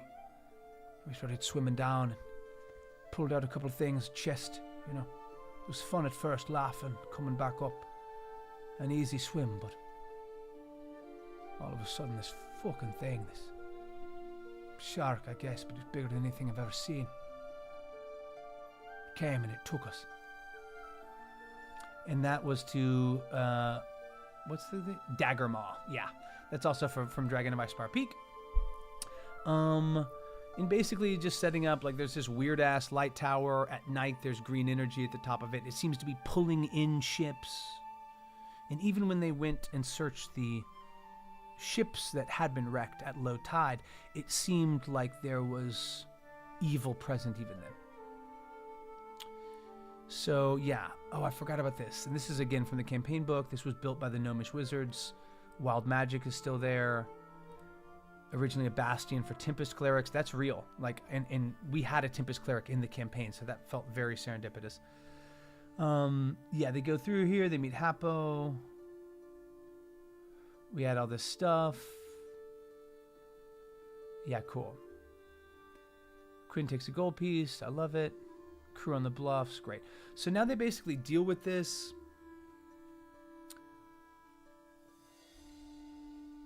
Okay, great. So Yellis became somebody else, and I'm surprised that I had the name wrong. Yo, foos! Much, much love, beloved. Much, much love. Well, I really hope you're doing well. Hope the situation pulled down was upsetting, but I'm glad some lessons were learned. Yeah. Sometimes DMs and players aren't compatible. Yeah. You know what's tough, foos, is like, it's just weird. Like, it's weird to me, you know? He's a really good friend. And it feels like we've kind of gotten into an argument over, like over RuneScape or something. No, I don't even know how to put it. Like, I think there's just levels to it. Like, I feel disappointed and hurt by him fundamentally as a player at my table. More so as a friend and a close one in that, and a collaborative. But triply so as a dungeon master. Where I'm like, bro, what the fuck are you doing? But then to like have that kind of happen again the next session where he's like coming in and rules lawyering. And I just very wanted to much be copacetic. And in the moment I was like, oh shit, that wouldn't work. You're right. But I should have taken more time with it. I think it's that equally that bothers me. Because I feel like I was kind of robbed of leaving the campaign on a more appropriate cliffhanger. One of like, hey, one of your party members is alive. 3 of you are unconscious but stable. 3 of you have been pulled into a land beyond death. Now, obviously, like, I've circled back by text. I've communicated with a lot of people. They know that rules lawyering was incorrect. But it's weird to me, the idea of like starting a campaign or starting back up and being like, you know, I think maybe you should take a break from this table, you know? It just feels like intense. So I don't really know. I need to feel that out. Hello, D&D, my old friend. I love it. I came to roll some dice again. Through the DM is a... Wait, Caffeine. To the sound of his despair. You know, I appreciate that, Amon. We'll see how it goes. I call it nerd rage. There are some points where you need to draw a line because you love what you try to defend even before you... Got it. Yeah. That's so funny. That's so true. I mean, to be honest, like... Yeah, I mean, like, it's not too far removed. If somebody came in and was just like, yo, bro, Coffee Cops, that comedy you made, I fucking hate it. Like, I hate it. Like, it's not funny. Like, I love you, but, like, that joke, this joke, the structure was a mess. You tried to make it dramatic at this one point. It didn't work for me. You know, like, at the same time, critique and feedback, hopefully, can just make us curious. Why did that person think that? Why are they doing that? What would lead them to feel that way, right? But sometimes critiques are just fucking criticism. And people are entitled to that, but that doesn't mean I need to, like, take that and adjust because of your interpretation of my work, right? You know what I'm saying? Yeah, what preparation? Exactly. The D12 fire cantrip. Let's go. I'm a DM in a table and some isn't prepared, not even at the draft stage. You never know, man. You never know. And Amon, you're great at crafting stories, so I never doubt that there's a richness to your sessions, you know? DM running a campaign with other DMs, man, ruling would be the title of the campaign. Yeah, I mean, I don't know. I also, like, I'm a very rules as written guy, and the player in question is way less so. Way less so. So it was just weird. I found the spell Summon Beast. Fuck yeah. Yeah, Summon Beast is great. I don't think druids get enough love as summoners because they can fuck shit up. If I'm a player, I didn't prepare with my character, I wrecked. My level ups reflect what he has encountered in the last session. Yeah. Hopefully there can be a through line. A through line of development, right? Okay, so this is after the tower. Calder and Sweet Pea. Right, they come up on Yellis. He's playing the pipe. This is great. Yellis departs. Yeah, giant crab comes up. This is straight up from the Dragon of Icespar Peak. But there was like supposed to be a crab named Hapo that was like formerly an elf that was turned into a crab, and his mistress is trapped inside the Tower of Storms. This was very good. Yeah, the storm started rising. Are trapped with a lightning ward. Yep. So they come back in. Hapo's on the beach. This is great. On the road. Oh my god. I forgot about her. Dude, I don't think she ever made it in, but this was a cool idea. Yeah, there's a plated paladin, Ariana Stend, Oath of the Crown. She is simple and fun-loving from the valley of Aranek in Dogwood, whatever the fuck that is. We're sitting down with a consortium of Neverwinter, Owen Undertow, that Marcine has been relinquished to the wild. I forgot about this. Ariana has returned 498, the seal of transfer, and relinquished sole ownership to Don Raskin. Yes. Okay, great. Yes, I'm pretty sure I made that character someone else, but they ended up returning back to Marcine after this Tower of Storms encounter. And basically, it was as if Neverwinter had been like, y'all on your own. There's a dragon. Good luck. Figure it out. And I'll see you later. And this was just a plot point to establish that. Like, can you imagine if a township that was being supported by a larger port city basically had that port city be like, all right, here's the gold you gave us back last month. Here's the deed of ownership back to you. You're on your own. I love it. So John's there. He's frustrated as hell. We ain't got Neverwinter no more. People getting attacked. Umbridge Hill. So I'm just touching base with like what's going on. There's an Orcish mage. There's trouble going on here. Cool. They find a bunch of stuff. Great. They go back. They arrive at night. They go to the Shrine of Luck. They find an intoxicated Don John.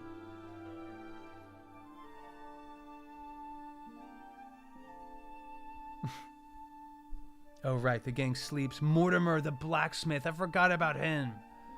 God, he did some good stuff. Okay, they take the chest back to the Stone Hill. They crack it open. 120 Electrum, 6 giant pearls, a dark obsidian ring. Cool. Double the pay. Oh, yeah. Removes curse. Let's go. So then they go to the mine. And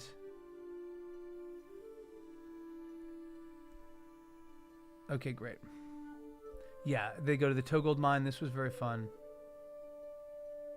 Yeah. So some people got bit by Togolds. Okay, great.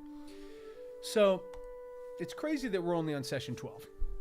This ended on session 154. I don't know how realistic it is for us to go through all of this, but I really enjoy seeing the through lines, man. You know, I really, really do. They came here. I honored the backstory from the adventure book, which is that, like, basically these, you know, were-rats were driven out from the Shrine of Sevras by these orcs that showed up pretty recently. The orcs, in turn, were driven by the large dragon, sort of the, you know, circle of life in the wilderness. And basically, you know, if you go back and get the Shrine of Sevras cleared out, we'll leave the Togold mine. But they wanted to take some gold, and there was some hesitation, so a fight broke out. And as they, like, fight their way back, there's like, they basically find and release this guy Marn. And they're back there. They've like blocked the door in the back of the mine. They've sealed themselves in. And Marn and Nerissa, who is the paladin named Sweet Pea, was basically there the night that Sweet Pea's sister was kidnapped. This is all backstory. Dude, and this is unbelievable. Literally, I picked Sundamar because it is the city furthest away on the map of the High Coast. And they, of course, heard that and immediately wanted to head there. Oh, my God. So, okay, everyone's cursed. They go to the Togold mine. They get Marn out of there. Tell him what he saw. I think right here, the dragon actually showed up because I rolled randomly and it rolled and showed up outside the Togold mine. Sage, get in here. How's the pooch? That's hilarious. I have a rough draft for a map. Funny it was written as a Rapunzel reference. Could take my player a bit to find out what point in the story the tower is. Got you. Is it designed to have a princess at the top of this tower? Oh my gosh, this is in Monster Hunter. I love it. It's absolutely being a pain. Yo, Fire Lions will do that. Until they crack the door on the tower, they've no way of finding out if the tower's from the start or end of the story. Interesting. Grumpy, old, and amazing. I love it. No one is in the tower, Amon. Hilarious. Nothing like a quest with an empty room at the end of it. Am I right? Nothing whets the appetite for more. Like a big bag of nothing. It's always the best. Mom, what'd I get? Well, you're going to have to open your present, John. It's empty. You got me a box? Cool. Okay, so basically this was meant to really tie in the backstory, tie in the fact that, hey, Marn has seen some shit. Hey, there was a frost giant called the Forsaken One. He's related to Thalos. You guys know that. These guys get reunited. So, oh my God, I forgot about this.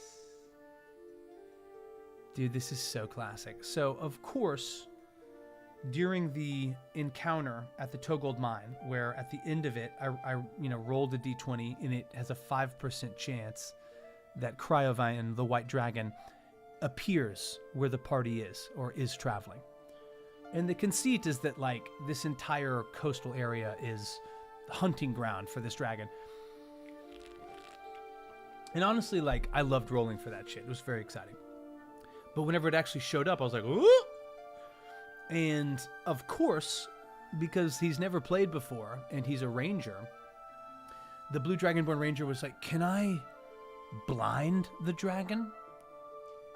And I was like, being a novice DM, was like, yeah, you can certainly try. And I think I did it where the AC was 16, but I made the DC or the AC 24, and he rolled like a natural 18 for a 24. So I described it as like really injuring and affecting this dragon, and I had this thing show up. Where are we?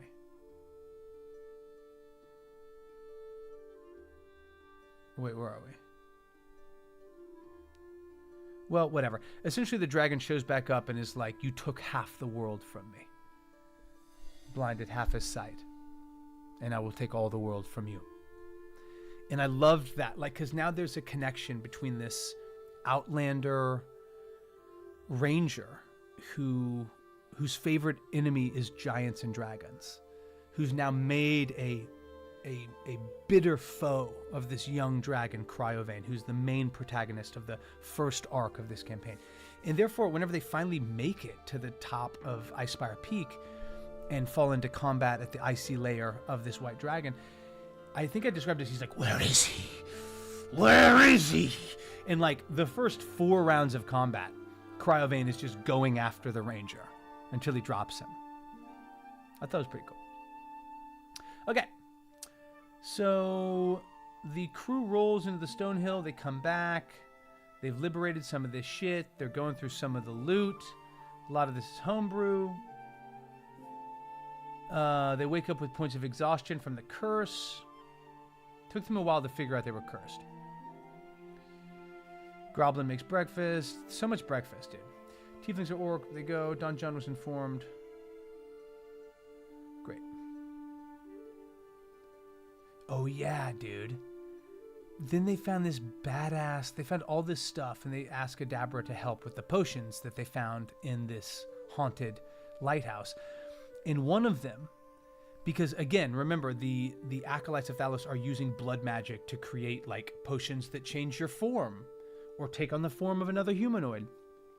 And because they're working with manticores, I did one that was, like, a transmutation potion of the manticore. But it required a wisdom saving throw.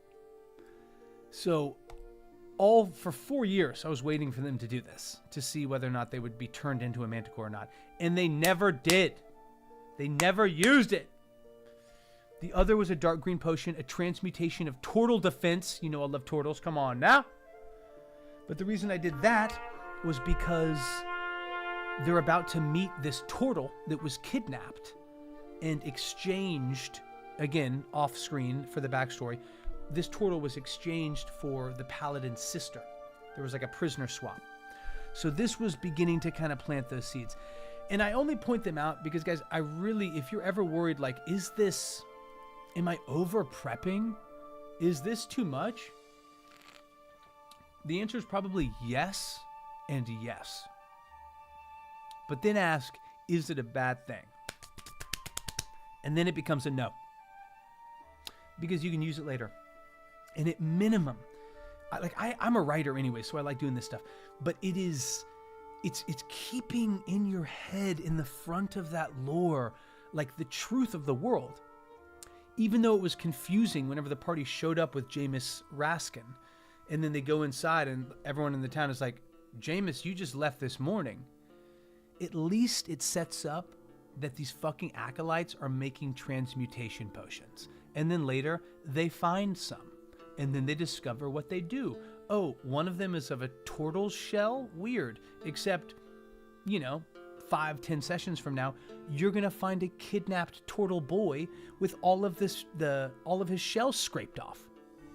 Right? Naturally. Okay, so they keep going. Oh yeah, I used this. I used Hemo and killed him for a dramatic effect.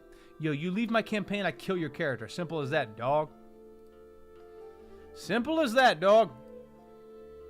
Boy, Lepo killing it. I love it. A princess at the top of a tower. It's a dragon princess. She waits for a bard to court her. It's a tale as old as time. Okay. The tier approach because a player connected the gingerbread house with fables and mentioned Rapunzel. I love it. Highly dangerous INA. Forest that is known as the Forest of Dreams. A place where dreams and stories can become reality. I love that. The plot twist of the tier is the witch cast a spell over it in anger. Only those who lied can enter. Yeah, Balls, I need to have you on Between Two DMs, man. I think that needs to happen. I'm going to hit you on Discord. Yeah, I mean, there's nothing like... I know that Oh, shoot. Okay, guys, give me 90 seconds. Is in the coconut tray. Hey, little monkey, grab a coconut for me. Hey, monkey, where did you go? Hey, monkey, nobody knows how many monkeys in the coconut tray. On the island, I had me a babe. but the coconut monkey took my baby away. Hey monkey, you hit me so low. Hey monkey, I got there too slow. How many monkeys in the coconut tree? When the tiger's gone, the monkey will play. And if you're gone too long, the monkey here to stay. Hey monkey, you be late for the show. Hey monkey, thought you were my bro. How many monkeys in the coconut tree? To tell the truth, I'm the monkey. And the coconut tree, she's my lady. Hey monkey, where did you go? Hey monkey, nobody knows. How many monkeys in the coconut tree? To tell the truth, I am the monkey. With the island groove to get the beat jumping. Nice and smooth, your feet start to stomping. The island groove to get the beat jumping. To tell the truth, I am the monkey. With the island groove to get the beat jumping. To tell the truth, I am the monkey. Nice and smooth, your feet start to stomping. The island groove to get the beat jumping. To tell the truth, I am the monkey. Tell the truth. Hold up, your boy is back. What the heck is going on? Okay, cool. Your boy is back. Okay, let me see here. The anti-paladin sword. Only non-virgins can wield it. The father stole from her garden, the mother carved food from someone else's garden, and Rapunzel lied to the witch. That'll do it. Punishment of the witch cast in anger. Yeah, that's my style on coconut trees, man. From the smash hit album, Coconut Island. How many monkeys in the coconut tree? Honestly, this song is a bop. It's a bop.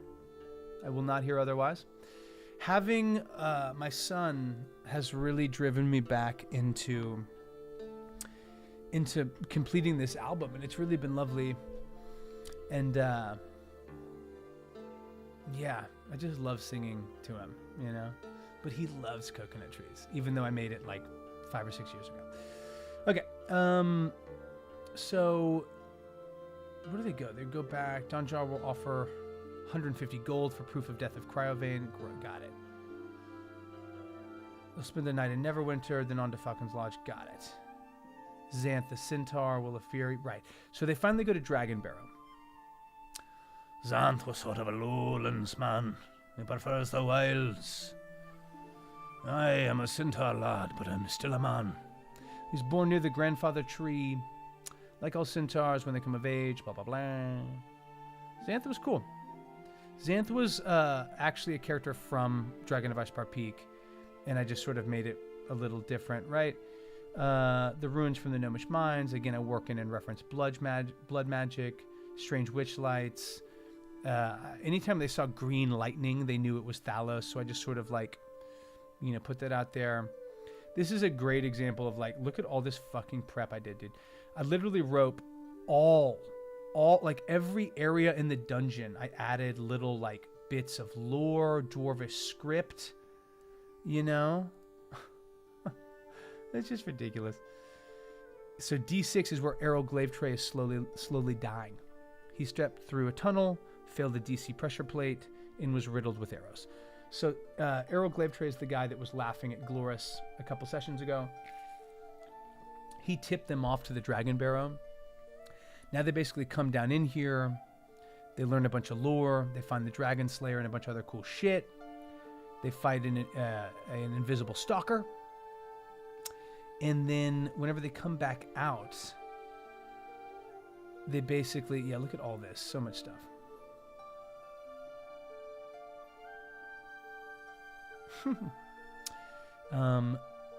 Yeah, but basically whenever they come back out, Errol Glavetray, and I rolled for it, but he sneaks away. Is Little DM dressing up for Halloween? Yes, he's a shark. He's a cute little shark. I guess technically he's a baby shark, but don't tell him that, all right? He's full grown. You wave your arms around before the door.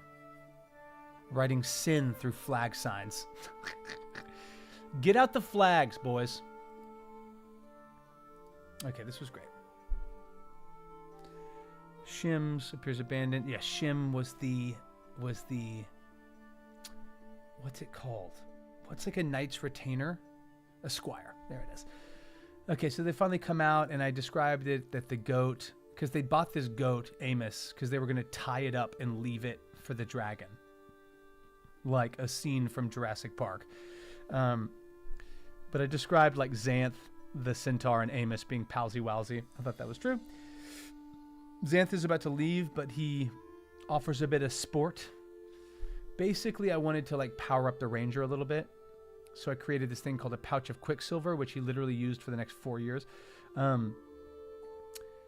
That can basically cover different arrows and give it a +1 if you choose to use it as like an expendable resource. Okay, so use that. He wins it. Chamber of Heroes. They find a bunch of stuff. Necklace of Fireballs. Always recommend that. Which Valnor narrowly loses. He's prowling around. Right, so I think I described it as they're coming back.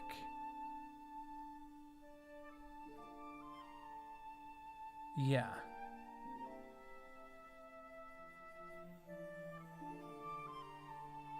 Okay.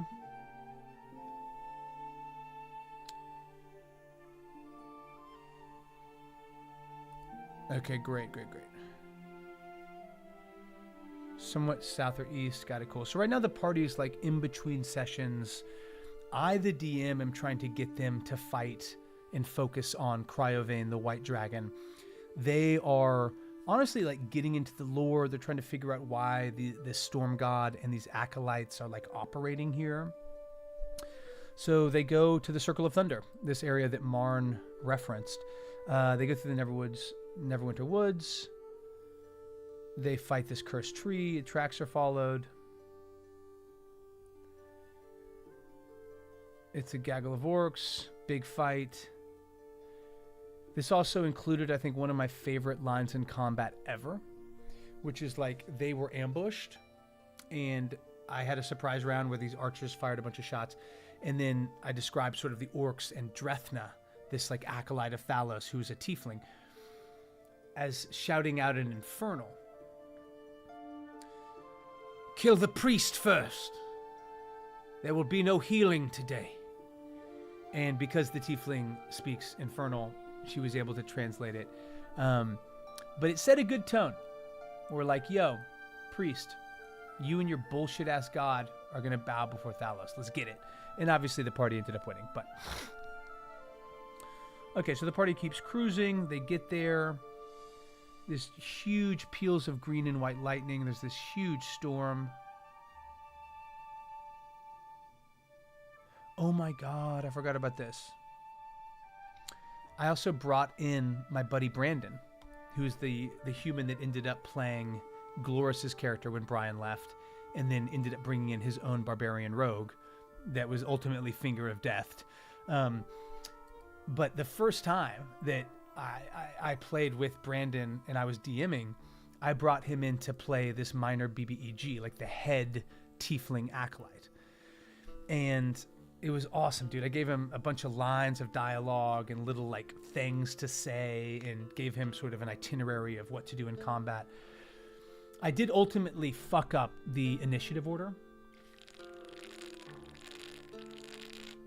which allowed the party to like kind of get the better of the combat situation a little bit faster than they should have.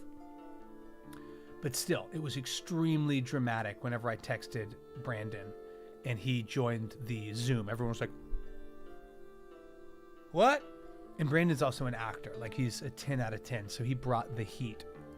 Which, Evie, and any DM out there that runs any actual plays, I can do for you. I love getting stun locked in this game. Oh my gosh. Are we playing Smash?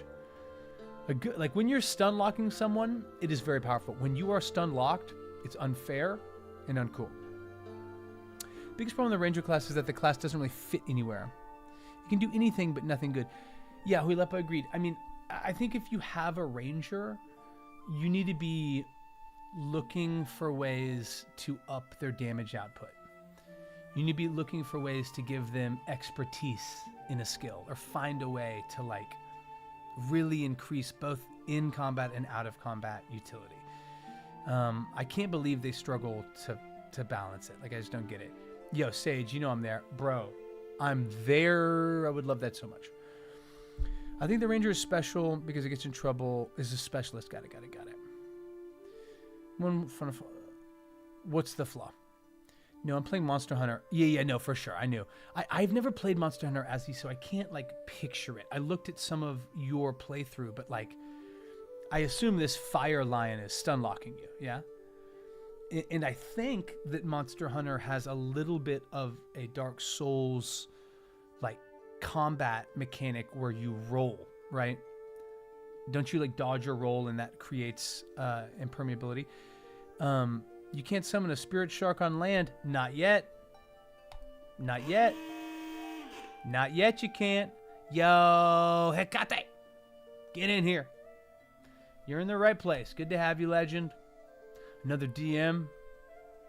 Another like-minded ledge. So this ended up being like an incredible battle. Like, it was really close. A lot of fighting. Yes, Narux dropped Calder. I loved it. Finally, yeah. Because these tieflings are serving Thalos, a storm god.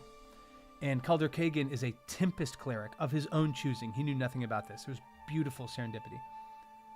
But Calder Kagan serves Minan and McClear, an real world, an Irish god, but like an old god in Faerun. And so these acolytes of Thalos were beefing. And they finally knocked Calder unconscious. Ultimately, the party did prevail. They found Petumin. Petumin, he was supposed to be like kind of a scared Dutch boy. He was a little turtle boy. He's tied to a stone altar within the Circle of Thunder. And it's just so funny, dude. I was going so deep.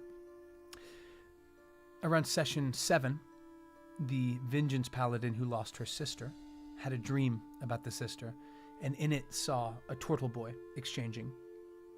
Then they went to the Tower of Storms, right? They found a potion of turtle defense.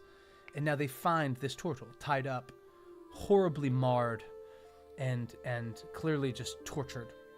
But this Petumin, the 7-year-old turtle, was ultimately swapped for the Paladin's sister. And obviously that's like a conceit that I am making as the creator of this world. But like, I think it's really fun when you can foreshadow stuff and then have it come full spotlight. Because like, if you're foreshadowing, hit it. Like, don't like kind of reveal it and see if it's picked up by the party. I mean, I guess sometimes you can, but like, I think oftentimes you need to really, really, really punch it through. Did you come back for the little Dutch boy? That was the perfect time. Not exactly, yeah, but there's a role in Monster Hunter, but it's borderline fucking useless, okay? It does give you iframes, but it's inconsistent. Okay, got it. The turtle had a rough life, but was then picked up by the party and ultimately taken by Marn to Sundabar, where then the party itself eventually traveled. Man, I cannot believe... Did I put so much work into this campaign? This is session 23-24. Ridiculous. Okay. So they go back to the hillside. They find some of this stuff. Calder's taking the stone altar. Cool. Glorious finds 2 potions. Petumin plays the Lute of Illusions, right? You see the clay and pine buildings of Sundabar, a broad turtle man. That's Beddo Melaman, who was supposed to be a huge, booming man, Peto's father. Lord Melaman wears yellow and blue scarves. In my mind, Lord Melaman was sort of like a merchant in some sort of vague bazaar. But this was a very clever play by Gloris, where basically Petamin is describing being kidnapped, and he was carried all these many miles, and he's not sure what happened. And she basically is like, okay, well, here's this magical loot that we got in the Dragon Barrow that casts minor illusion, so why don't you just think about what you saw, and you don't need to describe anything. We'll see it. And I was just like, okay. But great example of a brilliant move. Okay, great. Okay, cool. So they find a map here. It has a bunch of stuff labeled on it. Bones, house. Oh yes, this is where I introduced the prophecy of the dragon, guys. This is when I did it. Yes. So the prophecy of the dragon was a huge through line. I wrote this like knowing that I would need to figure out how it worked. But basically, the blue dragonborn ranger, I wanted him to be like part of this prophecy that he didn't even know about and would come to find out. But basically, these little couplets came to have meaning and came to have, basically like when the stone of the queen has crumbled to kings, that's Neverwinter in disrepair. Terrors that fly now lie as bones mounted in stones. Whenever they went into the Dragon Barrow, there was all these old bones of Maroth the Red, this ancient dragon that was killed by Queen Azerin. But the bones of the dragon were laid into the stonework of the cavern. So that's what that was.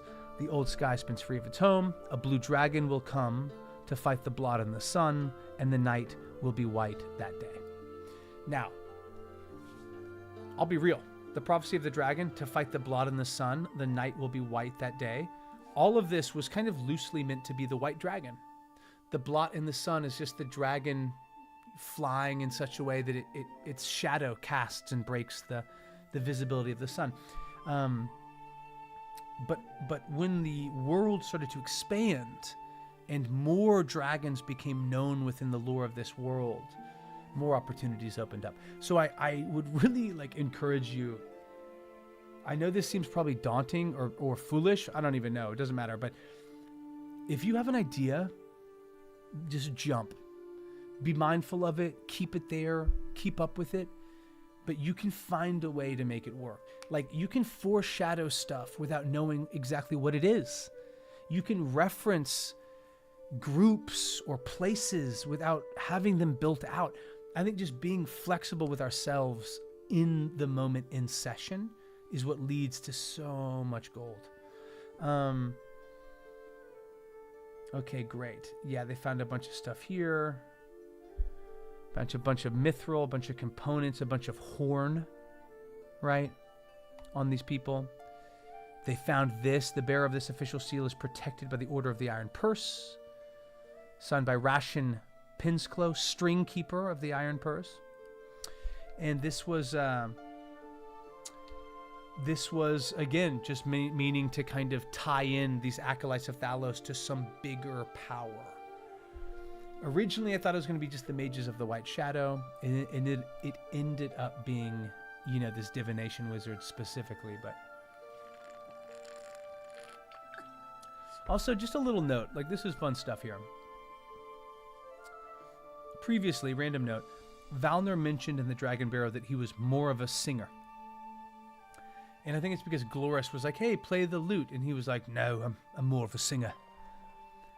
And then here, we get some weird-ass, like, I don't know how this came up. We learned Gloris has never swam. I don't know if they were, like, supposed to cross a river or what was going on, Whatever. Okay. Xanth gave his patch to Calver. Great. Okay, post-sesh 25. It's Thursday morning. We're still keeping track of the days. Yeah, Amon, I get that. All right, I got the little shit finally. Let's go. Let's go. Bugles up. You love to see it. I once had one-off ideas and my players connected them. Somehow workable. Got you. And who am I to disappoint their insane expectations when they shared this inspiration? You know, I think it's like, Amon, with that, I like to listen, take notes from the theory crafting, and slightly twist it. Like, I see that a lot, and I interview DMs that talk about that. And I think that's really, really rad in the sense that you are being a great listener to your table and being like, okay, what are they getting interested in? What do they find compelling? Who are they suspicious of, right? So, like, there's definitely some wiggle room there. I find it, well, I would say, one, you are playing a dangerous game, because if I think if the party ever starts to suspect that it really destabilizes some shit, in my opinion. That's what I'm always afraid of as a DM. So that's one.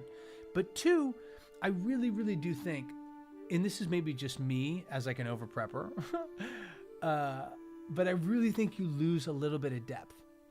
Like, you know, the prophecy of the dragon was meant to be filled in some areas.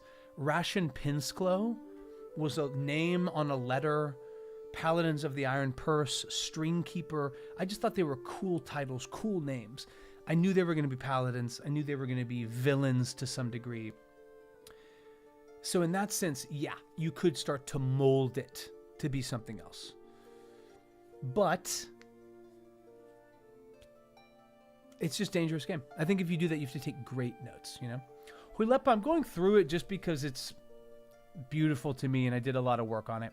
And it's crazy to go back and see some of this old stuff, you know? Wow. Okay, cool. But I think this is a good place to stop. Yeah, sometimes I'll put in big highlighted letters, TBD. Like, hey, this is a plot hole that I need to come back in and loop. But guys, this was beautiful. Let me see. Do I still have the hellhole? Yes, I do. Welcome to hell. Welcome to hell. Except I'm in the wrong space. I am in hell. Yes. Now we're all here, baby. Now we're all in hell, baby. Okay, so I just want to do a quick, like, you know, sort of,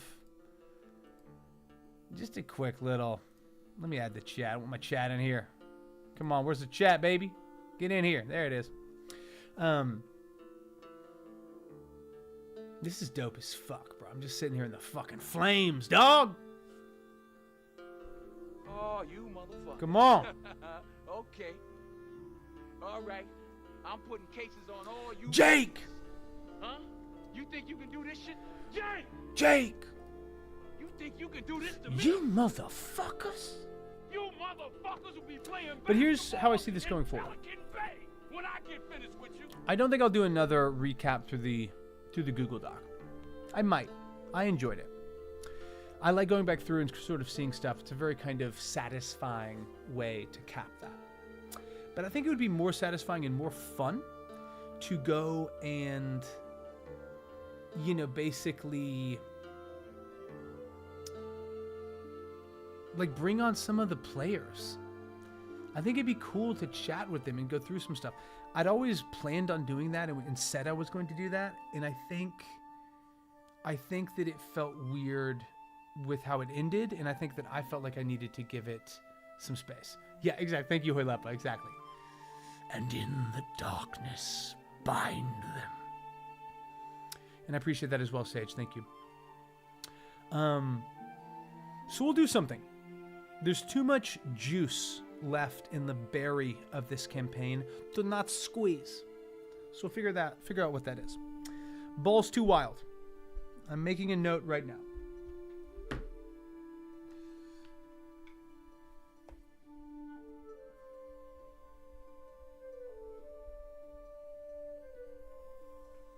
I am going to be getting some between 2DM guests.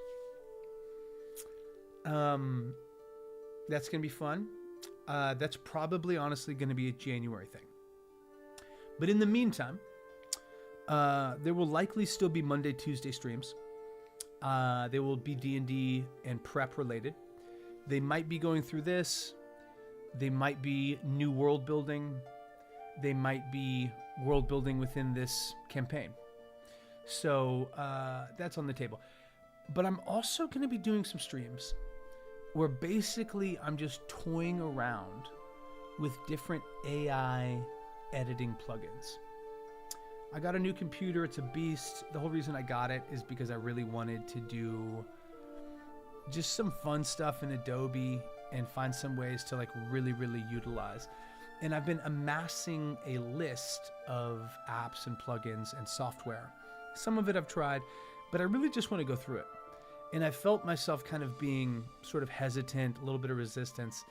And I think it would help me make it happen to just fucking stream it. Late honk. Honk. So that will happen, beloved. But I love y'all. Appreciate y'all coming through. Hecate95. Come on. Malkara Darkwell. Coming through. And Sir Make My Day? Come on. Began the stream with a chat. Was never seen again. And what a legend. You sir made my day. Simple as that. Okay, yes, Sauron fucks, and that's me. He wised me, either his theory and his answer was similar as usual. I have some drafts for this part. Okay, well, let us know when you have that hammered out, Amon. I know you will find a way. For Amon always finds a way. All right, beloved. If you're new here, drop me a follow. If you're old here, pat yourself on the back. I, of course, like to end these D&D streams by rating someone else that is streaming D&D. Ideally, I like it whenever it's somebody that is doing prep. Oh, is this it? New campaign starts. I think this is it. Okay, let's crash this. Her name's Kixer Stamps. I don't know. They look chill. Wait, let me hear something. Are they playing? Yeah. Oh, No, shit. Okay. Okay, never mind. They're playing an actual game. That's cool, though. Actual games are cool. But let's get some prep or something else, right? If anybody has anybody that they're really liking or feeling, feel free to holla. Oh, what is this? No. Damn, cool map. Damn. Rime of the Frost Maiden, this looks cool. Let's just stream these guys. This map looks cool as fuck. He only has one viewer. I'm sure he'd appreciate the support. All right, guys, this is Matharagadol. Everyone just has like the biggest freaking like Tourette'sy names in the world. Matharol? Okay, not sure. Yes, I will, Hecate. Hey, if you want, there's a Discord. Feel free to drop some of those resources in there. There's a D&D resources thing. Azzy, just in time. We're about to raid somebody. My draft is Eldritch Horror. I love it. Oh, got it. As always, guys, truly, take care of each other. Take care of yourselves. Be sweet. Rest in hope and compassion, my beloveds. And say what up to Matharagadol. Matharagdol. Is he going for like a dinosaur? Yes, we will vote. I've already mailed in my ballot, but I encourage everyone to get out there, man. Like, obviously the presidential race is huge, but I need you to also be voting in your local elections. Vote for those props. Do some research. Keep money out of hands of corporations. And be sweet to yourselves. And say what up to Matharagadol. I hope he's chill. I love you. I'm out.